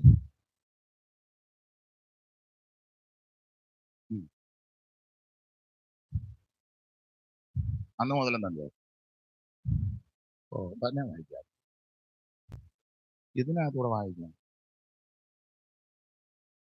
അന്നു മുതൽ യേശു താൻ യെരൂശലേമിൽ ചെന്നിട്ട് മൂപ്പന്മാർ, മഹാപുരോഹിതന്മാർ, ശാസ്ത്രിമാർ എന്നിവരാൽ പലതും സഹിച്ചു കൊല്ലപ്പെടുകയും മൂന്നാം നാൾ ഉയർത്തെഴുന്നേൽക്കുകയും വേണ്ടത് എന്ന് ശിഷ്യന്മാരോട് പ്രസ്താവിച്ചു തുടങ്ങിയെന്ന പ്രസ്താവിച്ചിട്ട് പരുവക്കേടായെന്നല്ല. ആദ്യം വായിച്ചത് അന്ന് മുതൽ, ഒടുവിൽ പ്രസ്താവിച്ച് അന്ന് മുതൽ ഇത് പറയാൻ തുടങ്ങി. അന്ന് മുതൽ തുടങ്ങി പറയാൻ, ഞാൻ മരിക്കാൻ പോവാന്ന്. നമ്മൾ വല്ലപ്പോഴും ഒന്ന് പറയാം, പിള്ളേരെ ഞാൻ ഇനി അധിക നാൾ കാണുമെന്ന് എന്നും അങ്ങ് പറയുമോ? നല്ല ചേലായി. യേശു കർത്താവ് അന്ന് മുതല് പറഞ്ഞ് തുടങ്ങി. മർക്കോസ് 8:31 തോന്നുന്നു. ഒന്ന് വായിച്ചേ മോളെ. മനുഷ്യപുത്രൻ, അത് തന്നെ, മനുഷ്യപുത്രൻ പലതും സഹിക്കുകയും മൂപ്പന്മാരും മഹാപുരോഹിതന്മാരും ശാസ്ത്രിമാരും അവനെ തള്ളിക്കളഞ്ഞ് കൊല്ലുകയും 3 നാൾ കഴിഞ്ഞിട്ട് അവൻ ഉയർത്തെഴുന്നേൽക്കുകയും വേണമെന്ന് അവരെ ഉപദേശിച്ചു തുടങ്ങി. അതും തുടങ്ങിയെന്ന മോളെ. ഇനി ലൂക്കോസിന്റെ സുവിശേഷം 18-ാം അധ്യായത്തിന്റെ 31 വായിച്ചേ. അനന്തരം അവൻ 12 കൂട്ടിക്കൊണ്ട് അവരോട്, ഇതാ നാം യെരൂശലേമിലേക്ക് പോകുന്നു. മനുഷ്യപുത്രനെ കുറിച്ച് പ്രവാചകന്മാർ എഴുതിയിരിക്കുന്നത് എല്ലാം നിവൃത്തിയാകും. അവനെ ജാതികൾക്ക് ഏൽപ്പിച്ചു കൊടുക്കുകയും അവർ അവനെ പരിഹസിച്ച് അപമാനിച്ച് തുപ്പി തല്ലിയിട്ട് കൊല്ലുകയും, പരിഹാസം, അപമാനം, തുപ്പല്, തല്ല്, കൊല്ലുന്നു. പിന്നെ 3-ാം നാൾ അവൻ ഉയർത്തെഴുന്നേൽക്കുകയും ചെയ്യുമെന്ന് പറഞ്ഞു. കണ്ടോ എങ്ങനെയുണ്ട്? മത്തായി 7:22 തോന്നുന്നു. വായിച്ചേ. 17:22 വായിച്ചു. മത്തായി 17:22. അവർ ഗലീലയിൽ സഞ്ചരിക്കുമ്പോൾ യേശു അവരോട്, മനുഷ്യപുത്രൻ മനുഷ്യരുടെ കയ്യിൽ ഏൽപ്പിക്കപ്പെടുവാറായിരിക്കുന്നു. അവർ അവനെ കൊല്ലുകയും 3-ാം നാൾ അവൻ ഉയർത്തെഴുന്നേൽക്കുകയും ചെയ്യുമെന്ന് പറഞ്ഞു. ഒത്തിരി വാക്ക്, ഇനിയൊന്നും ഒത്തിരി വാക്ക്. ഇപ്പൊ ഇത്ര പോരെ? 3-4 വായിപ്പിച്ചില്ലേ? ഇത് തന്നെ കൂടുതലാണ്. എന്തിനാ ഈ വായിപ്പിക്കുന്നെന്ന് അറിയാവോ? 2 കാര്യമാണ്. ചില ആൾക്കാര് എന്നെ പറ്റി പറഞ്ഞ് അയാൾ വായി വരുന്നതെല്ലാം വിളിച്ചു പറയുമെന്ന്. അച്ചായൻ പറഞ്ഞെന്നല്ല, നിങ്ങൾ പറഞ്ഞെന്നുമല്ല. ചില പോട്ടെ, അയാൾക്ക് ബെവരവും വെളിവും ഒന്നും ഉള്ളവനല്ല. അയാൾ വായി വരുന്നതല്ല. അപ്പൊ ഞാൻ ഈ വായി വരുന്നതല്ല ഇതിനകത്ത് ആ പറയുന്നതെന്ന് അറിയിക്കാനാ വായിപ്പിച്ചു. പിന്നെ 2, ഇതുള്ളത് തന്നെയാണെന്ന് കൂടെ തെളിയിക്കുക. ഈ വായിച്ച വാക്യത്തിലെല്ലാം യേശു പറഞ്ഞത് മനുഷ്യപുത്രൻ മരിക്കാൻ പോവാന്ന്. മരിക്കാൻ വന്നവനാ ക്രിസ്തു. ഞാനും നിങ്ങളും എല്ലാം ഇവിടെ ജീവിക്കാൻ വന്നവരാ, ഇല്ലേ? അതെ, നമ്മള് ജീവിക്കാൻ വന്നതിനുള്ള തെളിവ് എന്നാക്കെയാണ്? ഞാൻ 1-2 തെളിവ് പറയാ, ഇഷ്ടമുണ്ടെ ചോദിച്ചാൽ മതി. കാപ്പി കൊണ്ട് കൊടുക്കുമ്പം പഞ്ചസാര വേണ്ട. എന്നാ കാരണം? ഷുഗറൊന്നുമല്ല, കുറച്ച് നാളൂടെ അതാ കുറച്ച് നാളൂടെ. രാത്രി കുറച്ച് ചോറും അതിന്റെ കടത്ത് വേണ്ട, 2 ചപ്പാത്തി. അതെന്നാ? കുറച്ച് നാളൂടെ. ഞാൻ സഹിതം, നിങ്ങൾ സഹിതം വെളുപ്പിനെ കണ്ടിട്ടില്ലേ? എന്നാ അതിന്റെ അർത്ഥം? ഉറക്കെ പറ മോനെ. കുറച്ച് നാളൂടെ ജീവിക്കണം. നമ്മൾ കഴിക്കല്ലേ ബ്ലസൻ എന്തിയേ? അവൻ ജിമ്മിലുണ്ട്. അതെന്നാ? കുറച്ച് നാളൂടെ. കടയിൽ പോയി സാധനം മേടിക്കുക, അല്ലെ റോഡിൽ വിൽക്കുന്നവരോട് മേടിക്കുക. എന്തോ വിലയാ അത്? 200 രൂപ. 200ഓ? സാറേ, ജീവിക്കണ്ടേ? ഇല്ലേ? എന്നെ തുറച്ചു നോക്കുന്നത് ഉള്ള കാര്യമായി പറയാൻ. ഞാനും നിങ്ങളും എല്ലാം ജീവിക്കാൻ വന്നവരാ. എന്നാൽ മരിക്കാൻ വന്ന ഒരുവനേ ഉള്ളൂ. അത് നസറായനാകുന്ന യേശു ക്രിസ്തുവാ. സ്തോത്രം. ദുഷ്കൃതമാംബിച്ചബാധ നീക്കുവാനായി തക്കയാഗമായി മരിച്ചു കുരിശിൽ നീ. ദുഷ്കൃതമാംബിച്ചബാധ നീക്കുവാനായി തക്കയാഗമായി മരിച്ചു കുരിശിൽ നീ. ഈ കഠിന പാപിയുടെ അക്രമത്തിനുള്ള ശിക്ഷ നിഷ്കളങ്ക നീ വഹിച്ചതാ. ഈ കഠിന പാപിയുടെ അക്രമത്തിനുള്ള ശിക്ഷ നിഷ്കളങ്ക നീ വഹിച്ചതാ. അമിക്കുന്നേ സിയോൻ മണവാളനേ, ശ്രീ നരപതിയേ സിയോൻ മണവാളനേ, നാശപാത്രമായ ലോകമാകെ ഉത്തരിപ്പതിന് കന്യകയിൽ ജാതനായി വന്ന ശ്രീ നരപതിയെ സിയോൻ മണവാളനേ, ശ്രീ നരപതിയെ സിയോൻ. അപ്പൊ ശ്രദ്ധിക്കുക, മരിക്കാൻ വന്ന വ്യക്തിയാ യേശു. ഇടയ്ക്ക് കയറി ഒന്ന് രണ്ട് കാര്യം പറയാം. എല്ലാവരുടെയും മരണം പോലല്ല യേശുവിന്റെ മരണം.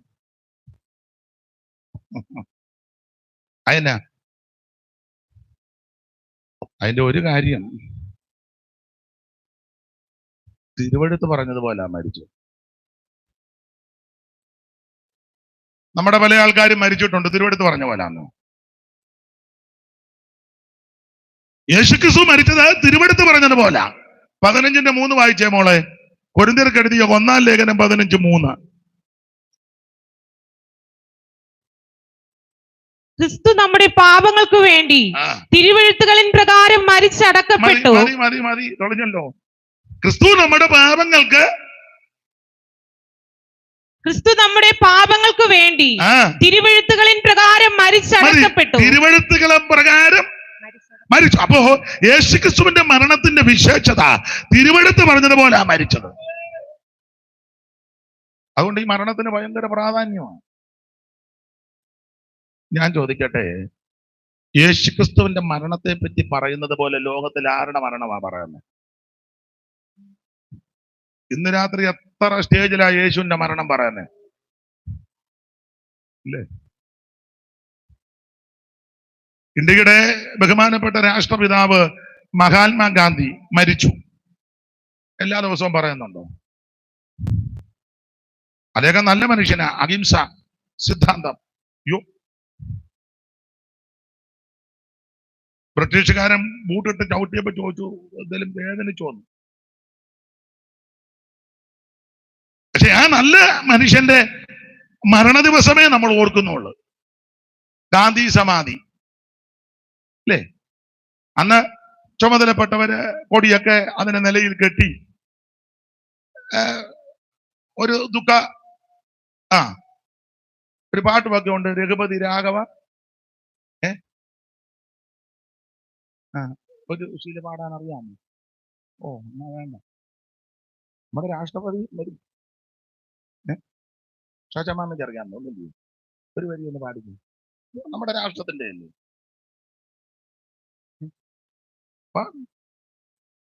മൈക്ക് കൊടുക്കുക. പക്ഷെ അങ്ങോട്ട് കൊച്ചു പാടത്തുമില്ല, മൈക്ക് കൊടുക്കുകയില്ല. കൊടുക്ക. തെറ്റുകാരനെ ക്ഷമിക്കണം, ഞങ്ങൾ രണ്ടും പാടും. ഞങ്ങൾക്ക് ആ പാട്ടല്ലല്ലോ എപ്പോഴും പാടുന്നത്. അതുകൊണ്ട് അഥവാ എന്തെങ്കിലും അപാകത വന്നാ ക്ഷമിക്കണേ. ഒരു വരി പാടിക്കും. ഞാൻ വെള്ളം കുടിക്കാനോ?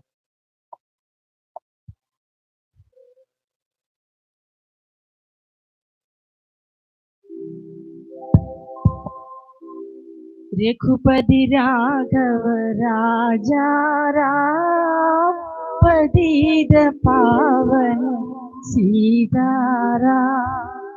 രഘുപതി രാഘവ രാജാ രാം പതിത പാവന സീതാരാം. രഘുപതി രാഘവ രാജാ രാം പതിത പാവന സീതാരാം. വളരെ നന്നായിരിക്കുന്നു. അപ്പൊ ഇന്ത്യയുടെ ബഹുമാനപ്പെട്ട മൺമറഞ്ഞ രാഷ്ട്രപിതാവ്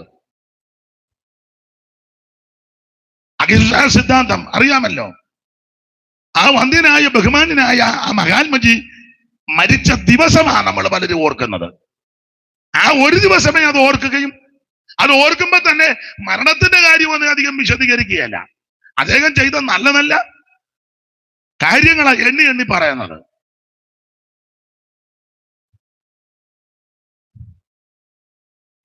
സ്തോത്രം. ഇന്ദിരാജി മരിച്ചു എന്ന് ഓർക്കുന്നില്ല, രാജീവ് ഗാന്ധി മരിച്ചു എന്ന് ഓർക്കുന്നില്ല. അന്നേ ദിവസം കേരളത്തിൽ അന്നേ മനോരമയിൽ ഒരു ഫോട്ടോയും അല്ലേ, അന്ന് ഓർക്കും. അമേരിക്കൻ പ്രസിഡന്റുമാര് മരിച്ചു, അന്ന് ഓർക്കും. ഈ അടുത്ത കാലത്ത് കത്തോലിക്ക സഭയുടെ പ്രധാന ആളാണല്ലോ പോപ്പ് മരിച്ചു. ഏതാണ്ട് 8 ദിവസം ദുഃഖാചരണം ഇപ്പോഴും ഉണ്ട്. എന്നാലും അത് എല്ലാ ദിവസവും കാണുകയില്ല. അതിന് മുമ്പ് മരിച്ചാണെന്നല്ലോ ജോൺ പോൾ രണ്ടാമൻ എന്ന് ഓർക്കുവോ? അവർക്കാണ് എന്നും ഓർക്കാൻ വേറെ ഇഷ്ടം പോലെ ഉണ്ട്. ഇത് തന്നെ ഓർത്തുകൊണ്ടിരിക്കാൻ പറ്റുമോ?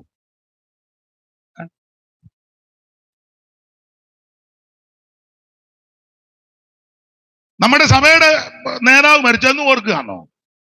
മരിച്ചത് നന്നായി എന്ന് പറഞ്ഞിരിക്കുന്ന ആൾക്കാരും ഉണ്ട്. ആയാലും പോയി കിട്ടിയല്ലോ.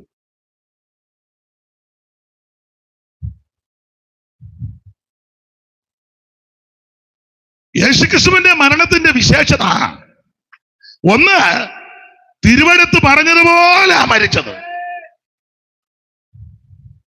2, ഈ മരണത്തെ പറ്റി എന്നും പറയല്ലേ.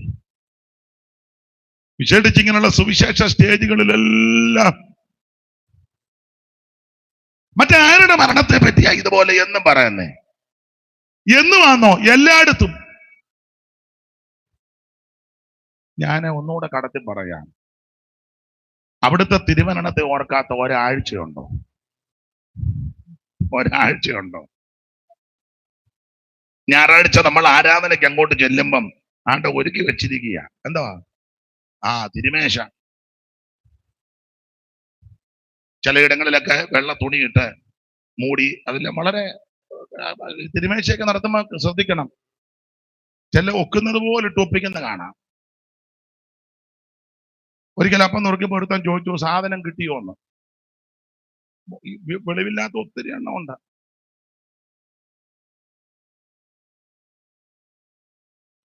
വിരിച്ചൊരുക്കിയ വന്മാളിക, അവിടെ പെസക, അതിനോട് ചേർത്ത ഈ കർമ്മം സ്ഥാപിച്ചത്.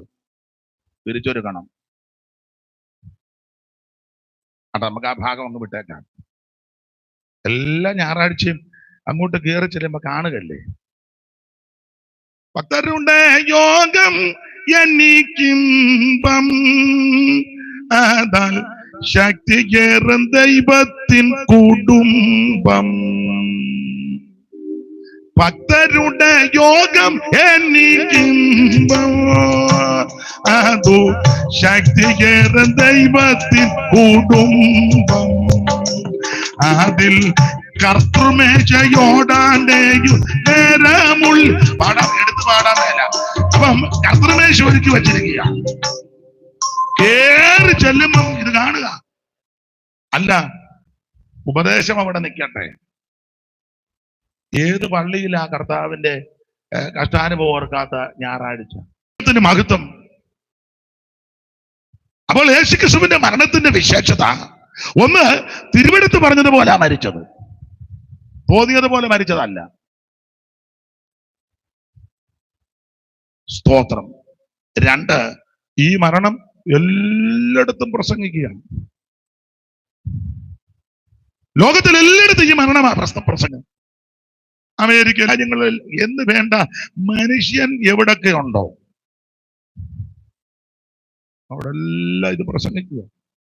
ഈ മരണം വിശേഷപ്പെട്ട മരണമാണ്.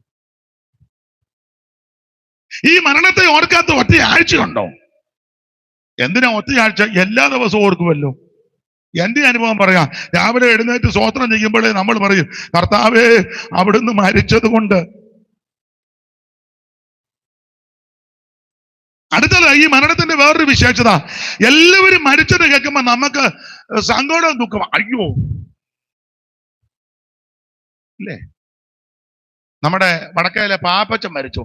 അയ്യോ എന്റെ ദൈവമേ. നമ്മുടെ സഭയിലെ സാലി സഹോദരി മരിച്ചു. അയ്യോ എപ്പം? ഇതല്ലേ പറയാന്. നമ്മുടെ പാസ്റ്റർ മരിച്ചു. അയ്യോ അങ്ങനെ പറയാന്. എന്നാ യേശു ക്രിസ്തു മരിച്ചതിന് സ്തോത്രം ചെയ്യുക. അവിടുന്ന് മരിച്ചതിനാല് നമ്മുടെ ആൾക്കാർ മരിക്കുമ്പോ അങ്ങനെയാണോ? ഭാര്യ മരിച്ചു, സ്തോത്രം സ്തോത്രം സ്തോത്രം, അങ്ങനെയാണോ? ഓ. ഭർത്താവ് മരിച്ചു, സ്തോത്രം സ്തോത്രം, ദൈവത്തിന് സ്തോത്രം, പോയല്ലോ.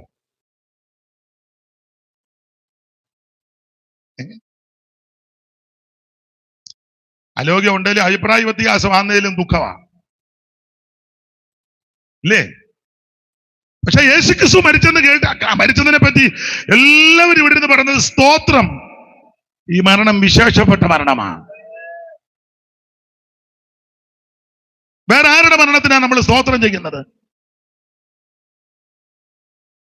മരണം കൊണ്ടന്റെ വന്നരകം നീ അകറ്റി, നിൻ മരണം കൊണ്ടന്റെ, ചേർന്ന് പാട്, വന്നര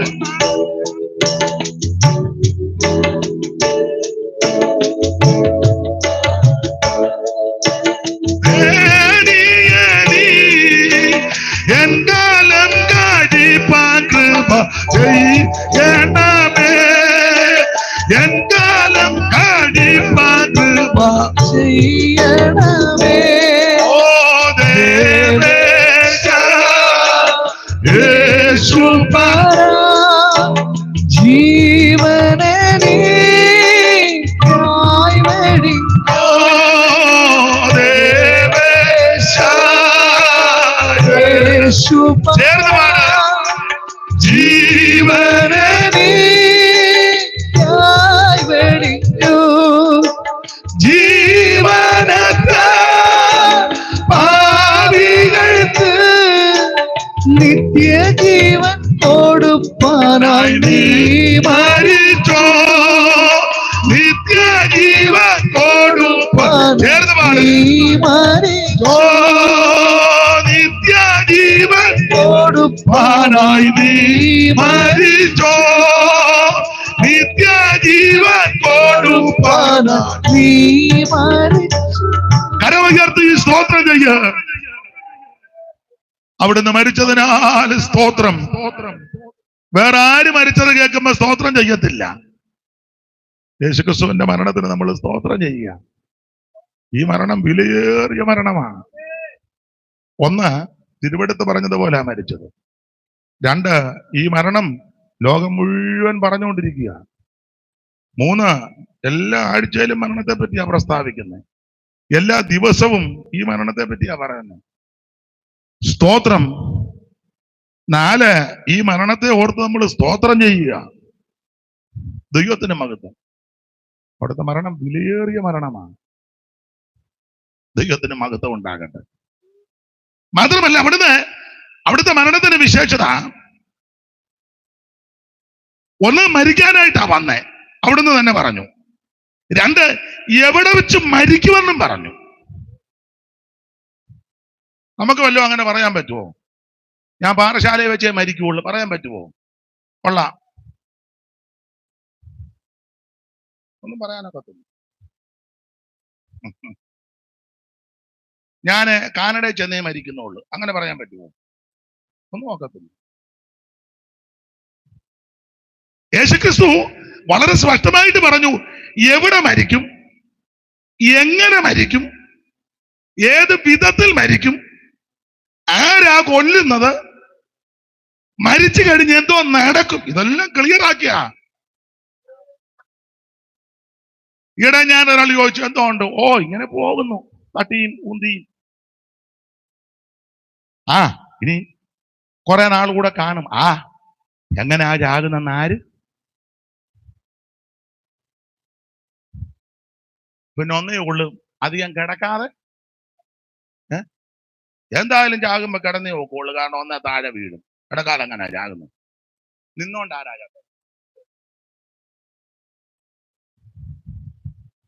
അങ്ങനെ ആരെങ്കിലും ചത്തിട്ടുണ്ടോ? നിന്നോണ്ട്? എനിക്കറിയത്തില്ല. എന്തായാലും കിടക്കണം.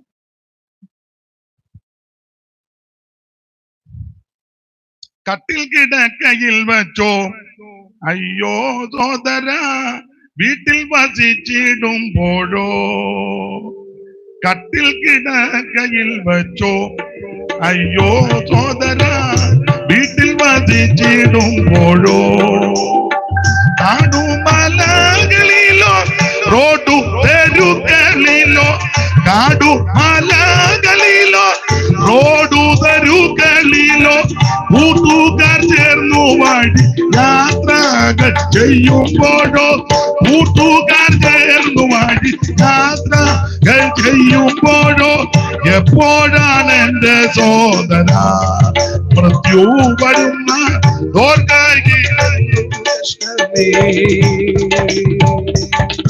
എപ്പോഴാണ് എന്റെ സോദര മൃത്യു വരുന്നതെന്തു കഷ്ടമേ. വെള്ളത്തിൽ യാത്രയിൽ വെച്ചോ ആരാധനയ്ക്കായി പള്ളിയിൽ പോകും നേരത്തോ. വെള്ളത്തിൽ യാത്രയിൽ വെച്ചോ ആരാധനയ്ക്കായി പള്ളിയിൽ പോകും നേരത്തോ. കള്ളം പറഞ്ഞു ചിലർ വ്യാപാര ചന്തയിലോ, കള്ളം പറഞ്ഞു ചിലർ വ്യാപാര ചന്തയിലോ.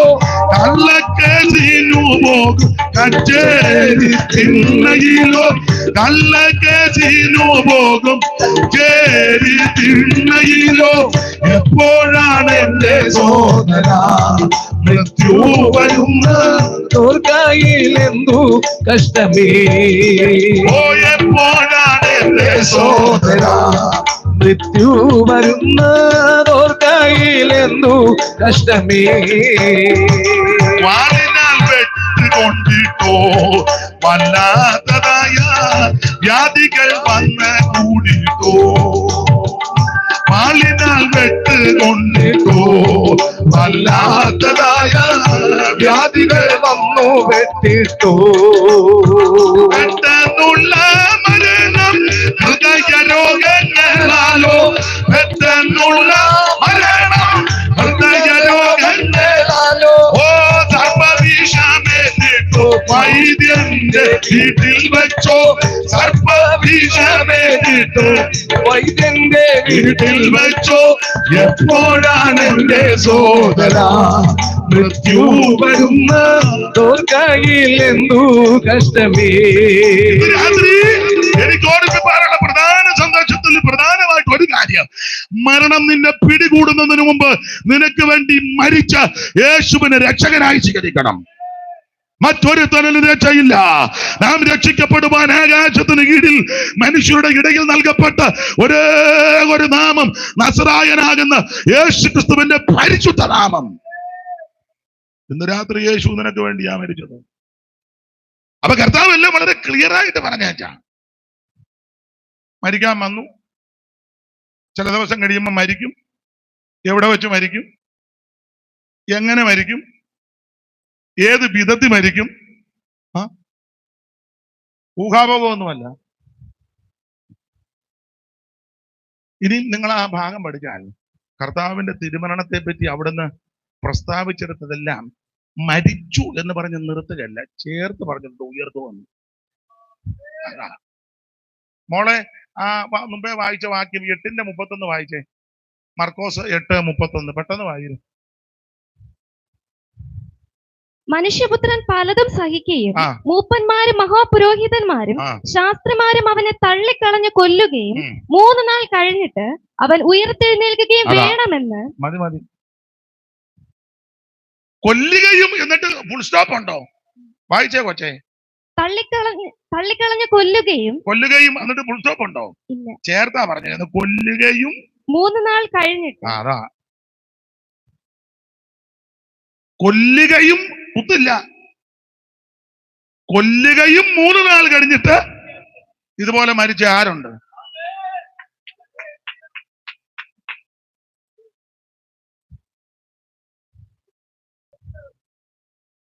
മത്തായി സുവിശേഷം 16:21 മുമ്പേ വായിച്ചേ.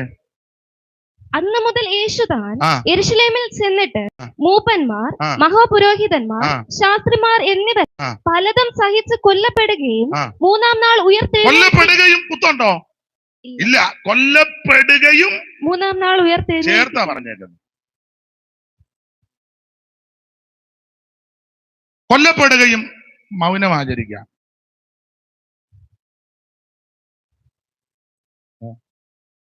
അങ്ങനല്ലേ എല്ലാവരുടെയും മരണത്തിലെ കൊല്ലപ്പെട്ടു.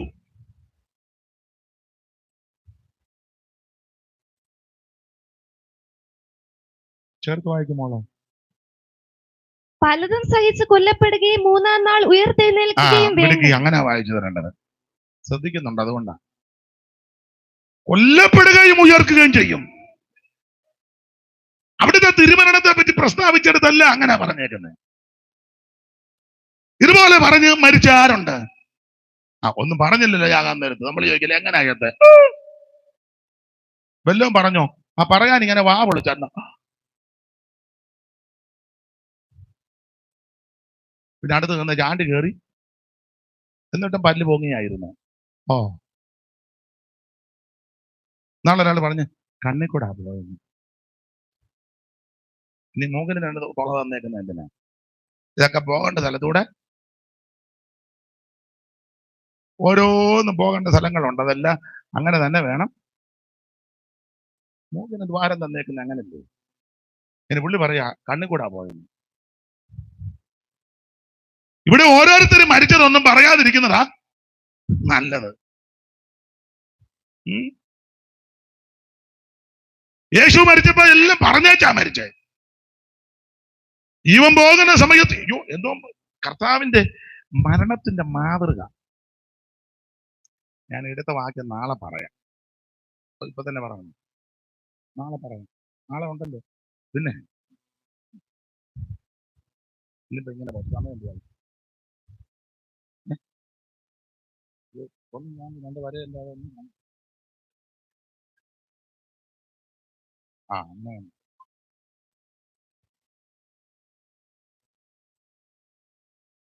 അപ്പൊ ശ്രദ്ധിക്കുക, അവിടുത്തെ മരണം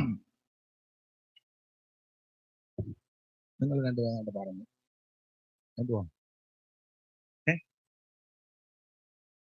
9:15 2 പേര് സമയം. അതാണ് പറഞ്ഞത്. എനിക്ക് ദോഷമൊന്നും അല്ല. അവിടുത്തെ മരണത്തിന്റെ വിശേഷത നിങ്ങൾ ഈ വേറെ പുസ്തകം പഠിച്ചേ. ആദ്യത്തെ 4 സുവിശേഷമാണ്. ഇവിടെ ആദരണീയ കർത്തൃദാസന്മാരൊക്കെ ഇരിക്കുന്നതുകൊണ്ട് എനിക്ക് സന്തോഷമായി. ഇവര് വളരെ ആസ്വദിച്ചിരിക്കാന്ന് എനിക്കറിയാം. എനിക്ക് കാണുമ്പോൾ അറിയാം. എനിക്ക് ഉഴപ്പുന്നവരെ കണ്ടാലും അറിയാം, ഉൾക്കൊള്ളുന്നവരെ കണ്ടാലും പിന്നെ എനിക്കറിയാം. അപ്പൊ ശ്രദ്ധിക്കുക, കർത്താവ് അവിടുത്തെ തിരുമരണത്തിന്റെ കാര്യം പറയുമ്പോൾ നിങ്ങൾ മത്തായി, മർക്കോസ്, ലൂക്കോസ്, യോഹന്നാൻ 4 സുവിശേഷമുണ്ട്. ഈ മരണത്തിന്റെ വിശേഷത ഈ 4 സുവിശേഷത്തിൽ 2 സുവിശേഷകന്മാര് ക്രിസ്തുയേശുവിന്റെ ജനനത്തെ പറ്റി പറഞ്ഞിട്ടുള്ളൂ. മത്തായി, ലൂക്കോസും. ക്രിസ്തുയേശുവിന്റെ ജനനത്തെ പറ്റി 2 പേരെ പറഞ്ഞിട്ടുള്ളൂ. മർക്കോസും യോഹന്നാനും ജനനത്തെ പറ്റി ഒന്നും പറഞ്ഞിട്ടില്ല. മത്തായി ക്രിസ്തുയേശുവിന്റെ തിരുപ്പിറവിയോട് സംബന്ധിച്ച് ഗബ്രിയേൽ മാലാഖ മറിയത്തിന്റെ അടുക്ക വന്നത് മുതൽ പറഞ്ഞിട്ടുണ്ട്. ലൂക്കോസ് കുറച്ചുകൂടെ ചരിത്രം നന്നായിട്ട് പറഞ്ഞു. ആദ്യം മുതൽ കേട്ട സാക്ഷികളും വചനത്തിലെ ശുശ്രൂഷകന്മാരുമായി നമ്മെ പരമേൽപ്പിച്ചതുപോലെ നമ്മുടെ ഇടയിൽ പൂർണ്ണമായി പ്രമാണിച്ചു വരുന്ന ഒരു കാര്യത്തെക്കുറിച്ച് ചരിത്രം ചുമപ്പാൻ പലരും തുണിഞ്ഞിരിക്കുകൊണ്ട് നിനക്ക് ലഭിച്ച വാർത്തകളുടെ നിശ്ചയമില്ലെന്ന് അറിയേണ്ടതിന് ക്രമമായി. അങ്ങനല്ലേ മോളെ വായിച്ച 1:1. ശ്രീമാനായ തെയോഫിലോസേ, ആദ്യം മുതൽ കണ്ട സാക്ഷികളും ശ്രീമാനായ തെയോഫിലോസേ, ആദ്യം മുതൽ കണ്ട സാക്ഷികളും വചനത്തിന്റെ ശുശ്രൂഷകന്മാരുമായവർ നമ്മെ ഭരമേൽപ്പിച്ചതുപോലെ നമ്മുടെ ഇടയിൽ പൂർണ്ണമായി പ്രമാണിച്ചു വരുന്ന കാര്യങ്ങളെ വിവരിക്കുന്ന ഒരു ചരിത്രം നന്നായിട്ട് ചരിത്രം പഠിച്ചാ എഴുതിയേക്കുന്നത്. ചരിത്രം ചമപ്പാൻ പലരും തുനിഞ്ഞിരിക്കൊണ്ട് നിങ്ങൾ ഉപദേശം ലഭിച്ചിരിക്കുന്ന വാർത്ത എങ്ങനെ നിങ്ങൾക്ക് നിനക്ക് നിനക്ക് ഉപദേശം ലഭിച്ചിരിക്കുന്ന വാർത്തയുടെ നിനക്ക് നിശ്ചയം ഉപദേശം ലഭിച്ചിരിക്കുന്ന വാർത്തകളുടെ നിശ്ചയം നീ അറിയേണ്ടതിന് ആ. അത് ക്രമമായി അപ്പൊ എഴുതുന്നത് ക്രമമായിട്ട് എഴുതി, പിന്നെ നന്നെന്ന് ആദ്യം മുതൽ ആ. സകലവും സൂക്ഷ്മമായി സൂക്ഷ്മമായി, അപ്പൊ പരിശോധിച്ചിട്ട് ക്രമമായിട്ട് എഴുതി, സൂക്ഷ്മമായി പരിശോധിച്ചു, ആദ്യം മുതൽ എഴുതി, ചരിത്രം പഠിച്ചെഴുതി. അതുകൊണ്ടാണ് ക്രിസ്തുവേശുവിന്റെ തിരുപ്പിറവിയോടുള്ള ബന്ധത്തിൽ പേർവഴി ചാർത്തുമ്പോൾ അന്നത്തെ ഗവർണർ, നാടുവാഴികൾ, നാട്ടുരാജാവ് ആരാന്ന് തെളിയിച്ചാച്ച. കാരണം തർക്കം വരരുത്. 3:1 വായിച്ചേ മോളെ, ലൂക്കോസ് 3:1 പെട്ടെന്ന്. തിബരിയാസ് കൈസരുടെ തിബരിയോസ് കൈസരുടെ വാഴ്ചയുടെ 15-ാം ആണ്ടിൽ പൊന്തിയോസ് പിലാത്തോസ് യഹൂദിയ നാട് വാഴുമ്പോൾ ഹെരോദാവ് ഗലീലയിൽ ഹെരോദാവ് ഗലീലയിൽ അവന്റെ സഹോദരനായ ഫിലിപ്പോസ് ഇതുര്യ ത്രിക്കോനത്തി ദേശത്തിൽ ഉള്ളതാട്ടെ, എന്നാലും വായിച്ചു തരുന്നില്ല. ദൈവം മോടെ പേരെന്നാ? അത് ഈ പേരും ഒക്കെ ഞാൻ ഒക്കുന്നുണ്ട്. തിബരിയോസ് കൈസരുടെ വാഴ്ചയുടെ 15-ാം ആണ്ടിൽ പൊന്തിയോസ് പീലാത്തോസ് യഹൂദി നാട് വാഴുമ്പോൾ ഹെരോദാവ് ഗലീലയിൽ അവന്റെ സഹോദരനാകുന്ന ഫിലിപ്പോസ് ഇതൂര്യത്രിക്കോന്നിത്തി ദേശങ്ങൾ. അത് ഞാൻ പറയാം. അടുത്തത് മോള് വായത്. ലൂസാന്യാസ് അബീനയിൽ ഇടപ്രഭുക്കന്മാരായി ഹന്നാവും ഹന്നാവും കയ്യപ്പാവും മഹാപുരോഹിതന്മാരും ആ. ഇരിക്കും കാലം ഇരിക്കും കാലം. കാലം തെളിയിച്ചു. കാലം, ചരിത്രം, തർക്കമൊന്നും വരരുത്. അപ്പൊ ലൂക്കോസ് ചരിത്രം നന്നായിട്ട് പഠിച്ച ആളായതുകൊണ്ട് എല്ലാം ഓർഡറിലായി കൊടുത്തിരിക്കുന്നത്. ഇനിയിപ്പോ ചൂടുവെള്ളം ഒന്നും വേണ്ട, നമ്മളത് നാളെ തന്നാ മതി. ഇവിടെ വന്നിരിക്കാൻ രണ്ടുപേരോട് അവിടെ ഇരുന്ന്. നാണം വന്നപ്പോ നേരം വെള്ളത്തെന്ന് പറഞ്ഞ പോലെ മതി. ഇനിയിപ്പോ അങ്ങോട്ട് ചെന്ന് വെള്ളം കുടിക്കാൻ പോവാന്നല്ലോ. അപ്പൊ ശ്രദ്ധിച്ചേ, ചരിത്രം നന്നായി പഠിച്ചാ ലൂക്കോസ് എഴുതിയിരിക്കുന്നത്. ആരും തർക്കിക്കണ്ട. തർക്കിച്ചാൽ ജയിക്കത്തില്ല. കാരണം കൃത്യത്തിനാ. പുള്ളി ഡോക്ടറല്ലേ. അപ്പൊ ലൂക്കോസും മത്തായിയും ക്രിസ്തുവേശുവിന്റെ തിരുപ്പിറവി രേഖപ്പെടുത്തി. മത്തായി അങ്ങനല്ലേ മോളെ? അബ്രഹാമിന്റെ പുത്രനായ ദാവീദിന്റെ പുത്രനായ യേശു ക്രിസ്തുവിന്റെ വംശാവലി വായിരെ. അബ്രഹാമിന്റെ പുത്രനായ ദാവീദിന്റെ പുത്രനായ അബ്രഹാമിന്റെ പുത്രനായ ദാവീദിന്റെ പുത്രനായ യേശു ക്രിസ്തുവിന്റെ വംശാവലി. അബ്രഹാം ഇസഹാക്കിനെ ജനിപ്പിച്ചു, ഇസഹാക്ക് യാക്കോബിനെ ജനിപ്പിച്ചു, യാക്കോബ് യഹൂദയുടെ സഹോദരന്മാരെ ജനിപ്പിച്ചു, യഹൂദ താമാറിൽ പാരസിനെയും സേരകനെയും ജനിപ്പിച്ചു, വായിച്ചേ. ഹെസ്രോനെ ജനിപ്പിച്ചു. പുള്ളിയോട് വലിയ താല്പര്യം ഇല്ലെന്ന് തോന്നില്ല. പതുക്കെ വായിച്ചേ. ഹെസ്രോൻ അരാമിനെ ജനിപ്പിച്ചു. അരാമിനെ ജനിപ്പിച്ചു. അരാമിനെ ജനിപ്പിച്ചു. നഗജോനെ ജനിപ്പിച്ചു. നഗജോൻ ശൽമോനെ ജനിപ്പിച്ചു. ശൽമോൻ ബോബസിനെ ജനിപ്പിച്ചു. ബോബസ് ഓബേദിനെ ജനിപ്പിച്ചു. ഓബേദ് ഇശായിയെ ജനിപ്പിച്ചു. ഇശായി ജനിപ്പിച്ചു.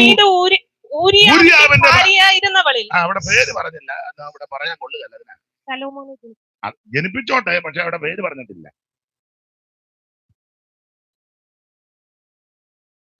അതെന്നെ പേര് പറയാന്? അത് വേറെ വിഷയമാണ്. പേര് പറഞ്ഞിട്ടില്ലല്ലോ. ദൈവത്തിന്റെ മഹത്വം. അപ്പൊ ഇവിടെ എല്ലാം എന്നാൽ വേറെ ചില സ്ത്രീകളുടെ പേര് പറഞ്ഞിട്ടുണ്ട്. രാഘാവിന്റെ പേര് പറഞ്ഞു, ഇല്ലേ? രാഘാവിന്റെ പേര് പറഞ്ഞു. പിന്നെ ആരുടെ പേര് പറഞ്ഞു? രൂത്തിന്റെ പേരും പറഞ്ഞു. പിന്നെ ആരുടെ പേര് പറഞ്ഞു? അതവിടെ നിൽക്കട്ടെ. വേറൊരു സഹോദരിയുണ്ട്.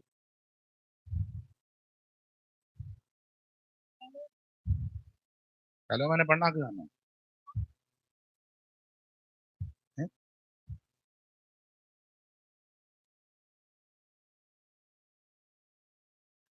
നാളെ പറഞ്ഞാൽ മതി. ഇപ്പൊ ഇനി പറഞ്ഞോണ്ടിരിക്കാൻ നേരമില്ല. അദ്ദേഹം പറഞ്ഞു താമാറ് 38.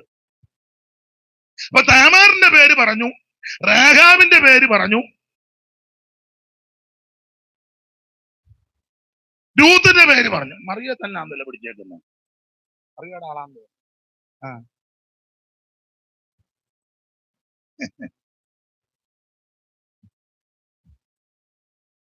ദൈവത്തിന്റെ മഹത്വം. ആട്ടെ, അത് വേറെ വിഷയമാണ്, അങ്ങോട്ട് പോകുന്നില്ല. അപ്പോൾ മത്തായി സുവിശേഷത്തിൽ ക്രിസ്തുവേശുവിന്റെ ജനനത്തെ പറ്റി പറഞ്ഞു വന്നേച്ച് 16-ാം വാക്യം വായിച്ചേ മോളെ. യാക്കോബ് മറിയയുടെ ഭർത്താവായ മറിയ വന്നു കേട്ടോ. കുഞ്ഞ് സമാധാനപ്പെടും. കുറച്ചു നേരമായിട്ട് മറിയാന്ന് പറഞ്ഞിരിക്കുക. വായിച്ചോ മോളെ. യാക്കോബ് മറിയയുടെ ഭർത്താവായ യോസഫിനെ ജനിപ്പിച്ചു. അടുത്തത്, അവളിൽ നിന്ന് ക്രിസ്തു എന്നു പേരുള്ള യേശു ജനിച്ചു. ജനിപ്പിച്ചതല്ല, ജനിച്ചു. എന്നിട്ട് കർത്താവിന്റെ തിരുപ്പിറവിയോടുള്ള ബന്ധത്തിൽ അവൻ സ്വോത്രം ഈ ഭാഗത്ത് കൊടുത്തിട്ടുണ്ട്. 6-ാം മാസത്തിൽ ഗബ്രിയേൽ മാലാഖ വന്നത്. വായിര്.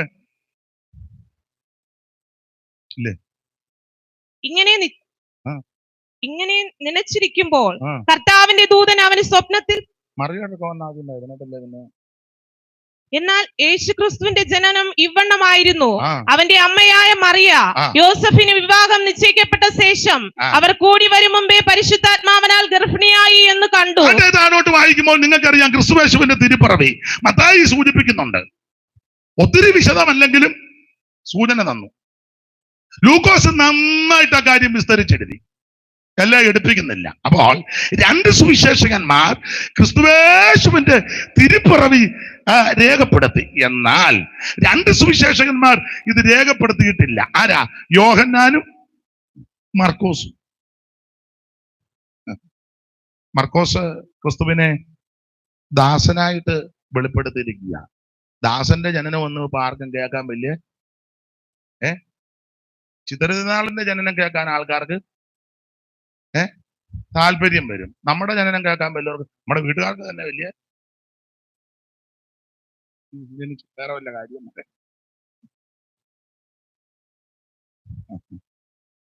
അടിമയുടെ ജനന വസ്തുത കേൾക്കാൻ ആർക്കും താല്പര്യമില്ല. പക്ഷെ ഉടമയുടെ ജനനം കേൾക്കാൻ താല്പര്യമാണ്. ദാസനായിട്ട് ചിത്രീകരിച്ചത് കൊണ്ട് ആ ജനനത്തെ പറ്റി ഒന്നും യോഹന്നാൻ ജനനത്തെ പറ്റി ഒന്നും കൊടുത്തില്ല. കാരണം ദൈവമാണെന്ന് തെളിയിക്കുക. എന്റെ വിഷയം അതല്ല. 4 സുവിശേഷകന്മാരിൽ 2 പേര് മാത്രമേ അവിടുത്തെ തിരുജനനത്തെ പറ്റി പ്രസ്താവിച്ചു. പക്ഷേ തിരുമരണത്തെ പറ്റി 4 പേരും പ്രസ്താവിച്ചു. ഈ മരണം വിശേഷപ്പെട്ട മരണമാണ്. എത്ര അധ്യായത്തിൽ ആ മരണത്തെ പറ്റി വിസ്തരിച്ചേക്കുന്നത്? ജനനത്തെ പറ്റി 1-2 അധ്യായത്തിലേ ഉള്ളൂ ബൈബിളിൽ. പക്ഷെ തിരുമരണത്തെ പറ്റി മൊത്തം പഠിച്ചേ. 22-ാം സങ്കീർത്തനം അത് തന്നെയല്ലേ? യെശയ്യാ 53 അതല്ലേ? 2:12 അങ്ങനല്ലേ? ഓരോരോ മശിക സങ്കീർത്തനം എടുത്തേ. ഉൽപ്പത്തി പുസ്തകം മുതൽ തുടങ്ങിയ ഒരു കുഞ്ഞാട് ഇറക്കപ്പെട്ടില്ലേ? വെളിപ്പാട് ലോകസ്ഥാപനം മുതൽ യോഹന്നാന്റെ സുവിശേഷം മൊത്തം കഷ്ടാനുഭവങ്ങളും അതിനോട് ബന്ധപ്പെട്ട ഏതാണ്ട് ചുരുങ്ങിയ ദിവസത്തെ ചരിത്രമാണ്. 21 അധ്യായം. ജനനമൊന്നുമില്ല. മരണം വിലയേറിയ മരണമാണ്. ദൈവത്തിന് മഹത്വം. 4 സുവിശേഷകന്മാരും തിരുമരണത്തെ വിസ്തരിച്ചെഴുതിയിരിക്കുക. യോഹന്നാനാണെങ്കിൽ നല്ല ക്ലിയർ ആയിട്ടാണ് എഴുതിയേക്കുന്നത്. കാരണം എല്ലാരും പോയിട്ടും യോഹന്നാൻ പോയില്ലല്ലോ, കൂടെ നിൽക്കുകയല്ലേ. പിടിച്ചോണ്ട് മഹാപുരോഹിതന്റെ വീടിനവിടെ കൊണ്ടുപോയപ്പോൾ യോഹന്നാൻ അകത്ത് കയറി. പത്രോസ് ചെന്നെങ്കിലും കയറാനൊത്തില്ല, പരുവക്കേടായി. അപ്പൊ പിന്നെ യോഹന്നാൻ പറഞ്ഞ് നമ്മുടെ ആളെ അങ്ങോട്ട് കയറ്റി വിട്ടേക്കാൻ പറഞ്ഞു. അങ്ങനെ കയറി ചെന്നപ്പോഴാ തീ കാഞ്ഞപ്പോ പുള്ളിയും കയറി തീ കാഞ്ഞു. പുള്ളി കൂടുതൽ ഷുഗർ ഉണ്ടെന്നാ തോന്നുന്നത്. ഈ ഉറക്കം നമ്മൾ ചെല്ലിക്കാല് ഉറങ്ങുകയാണ്. ഷുഗർ ഉണ്ട് അമ്മ, ഉറങ്ങുകയാണ്. ഷുഗറാ ഇതൊന്ന് പീറ്ററിന് ഷുഗർ ആണോന്നൊരു അതില് ഉറങ്ങിപ്പോയപ്പം ആയിരിക്കാം ഒരു ഉറക്കക്കാരനാ. ഈ കാത്തങ്ങാണ്ട് കൈ മുട്ടുക അങ്ങോട്ട് സ്തോത്രം. അതാ നിന്റെ ഉച്ചാരണം കേട്ടിട്ട് നമ്മൾ എന്നെ പറഞ്ഞാലും സ്തോത്രമല്ലേ പറയുന്നത്? ഇല്ലേ? തല്ലാൻ പോയാലും സ്തോത്രം സ്തോത്രം.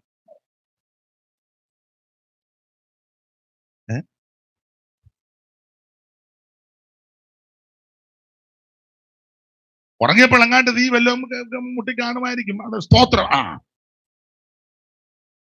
നിന്റെ ഉച്ചാരണം കേട്ടിട്ട് നീയും അന്നേരം പുള്ളി രാഗി. അയ്യോ, അതിനെ തള്ളി പറഞ്ഞ പത്രോസതിരാവിലെ സമയേ പരനെ തള്ളി പറഞ്ഞ പത്രോസതിരാവിലെ സമയേ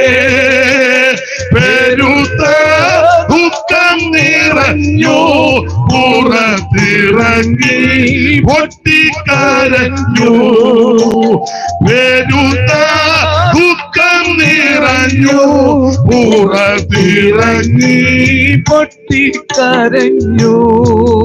അപ്പൊ ശ്രദ്ധിക്കുക, അവിടുത്തെ തിരുമരണം 4 പേരും പ്രസ്താവിച്ചു. യോഹന്നാനാൽ ചില മണിക്കൂറുകൾ നടന്ന 6-7 മണിക്കൂർ നടന്ന 6-7 അല്ല, ചില മണിക്കൂറുടെ സംഭവം അക്കമിട്ടാ നിരത്തിയിരിക്കുന്നത്. ഇതുപോലെ ആരുടെ മരണത്തെ പറ്റിയാ പ്രസ്താവിച്ചേക്കുന്നത്? പണ്ട് 2 പേര് കൂട്ടുകാരാ ഒരു വീട്ടിൽ ചെന്നപ്പം വീട്ടുകാര് അവരുടെ മാന്യത അനുസരിച്ച് നല്ല ബ്രൂ കോഫി, അലുവായും കേക്കും പൂവമ്പഴവും തത്തുല്യമായ സാധനമെല്ലാം ടേബിളിൽ വെച്ചിട്ട് പറഞ്ഞു കഴിച്ചാട്ട്. അപ്പം 2 പേരും കഴിക്കാൻ തുടങ്ങി. സ്തോത്രം ചെയ്തു, എടുത്തു. മറ്റവനും എടുത്തു അലുവ, നല്ല അലുവ. അപ്പം ആദ്യം എടുത്തവൻ അലുവായി കടിച്ചു വെച്ചു. അപ്പം മറ്റവനും എടുത്ത് കടിക്കാൻ ഇങ്ങനെ വെച്ചു. എടാ ജോർജ് കുട്ടി, നിന്റെ അമ്മ എങ്ങനാടാ മരിച്ചേ? ഇവൻ അലുവ കടിച്ചോണ്ടായിരുന്നു. അവൻ എടുത്ത അലുവ അവിടെ വെച്ചു. എന്റെ തങ്കച്ച, എന്റെ അമ്മ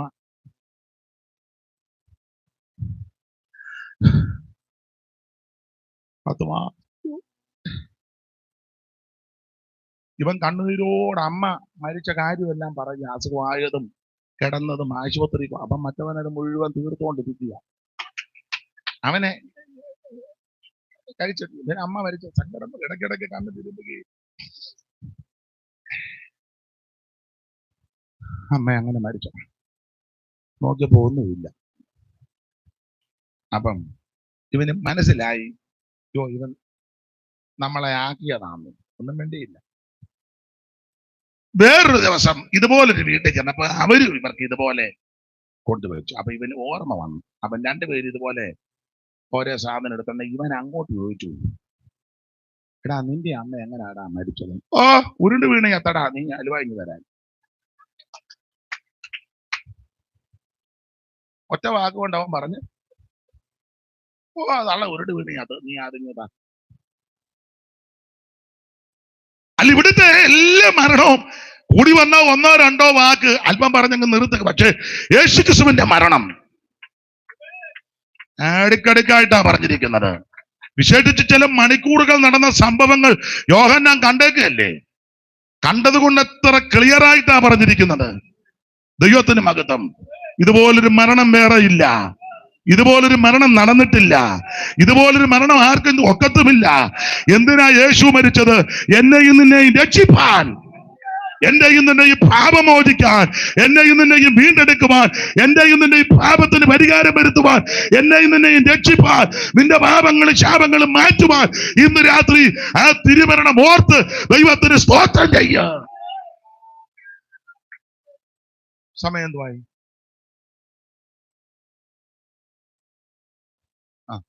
ഇന്നങ്ങ് നിർത്താം, മതി. ബാക്കി നാളെ ഇച്ചിരി നേരത്തെ ഞാനിവിടെ ഉണ്ടല്ലോ. കർത്താവിനെ വെച്ച് നേരത്തെ തരികയാണെങ്കിൽ പറയേണ്ട കാര്യമെല്ലാം പറഞ്ഞു എനിക്ക് നേരത്തെ പോകാം.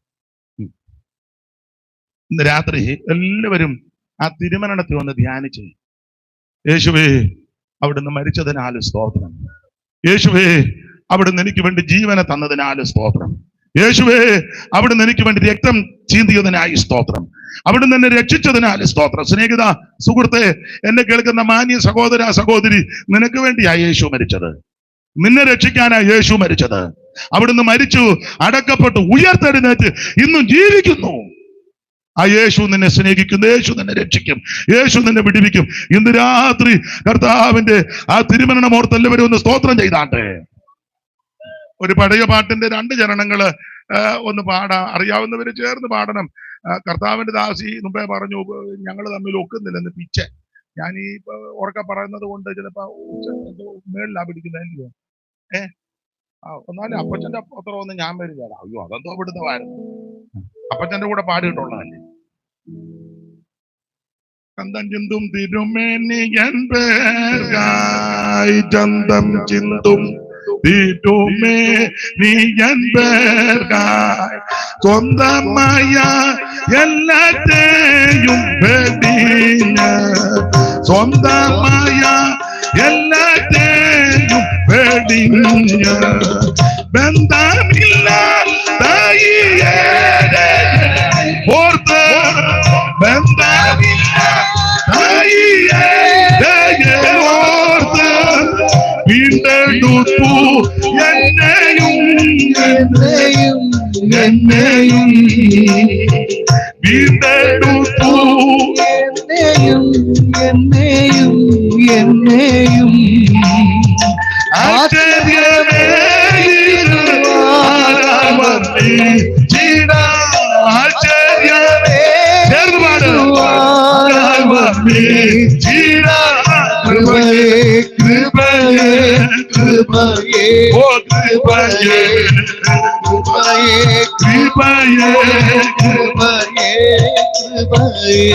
ഓ ചിന്തിയല്ലോ സുന്ദരേ ഓ ചിന്തിയല്ലോ സുന്ദരേ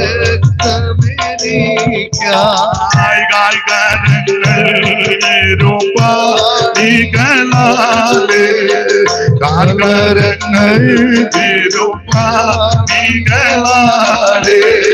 ചേർത്തടിച്ചു മരനെ മര കുരിശിൽ ചേർത്തടിച്ചു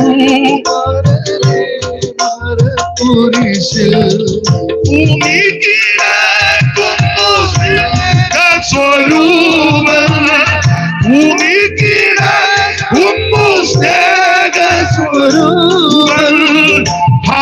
എനിക്കായി മരിച്ചു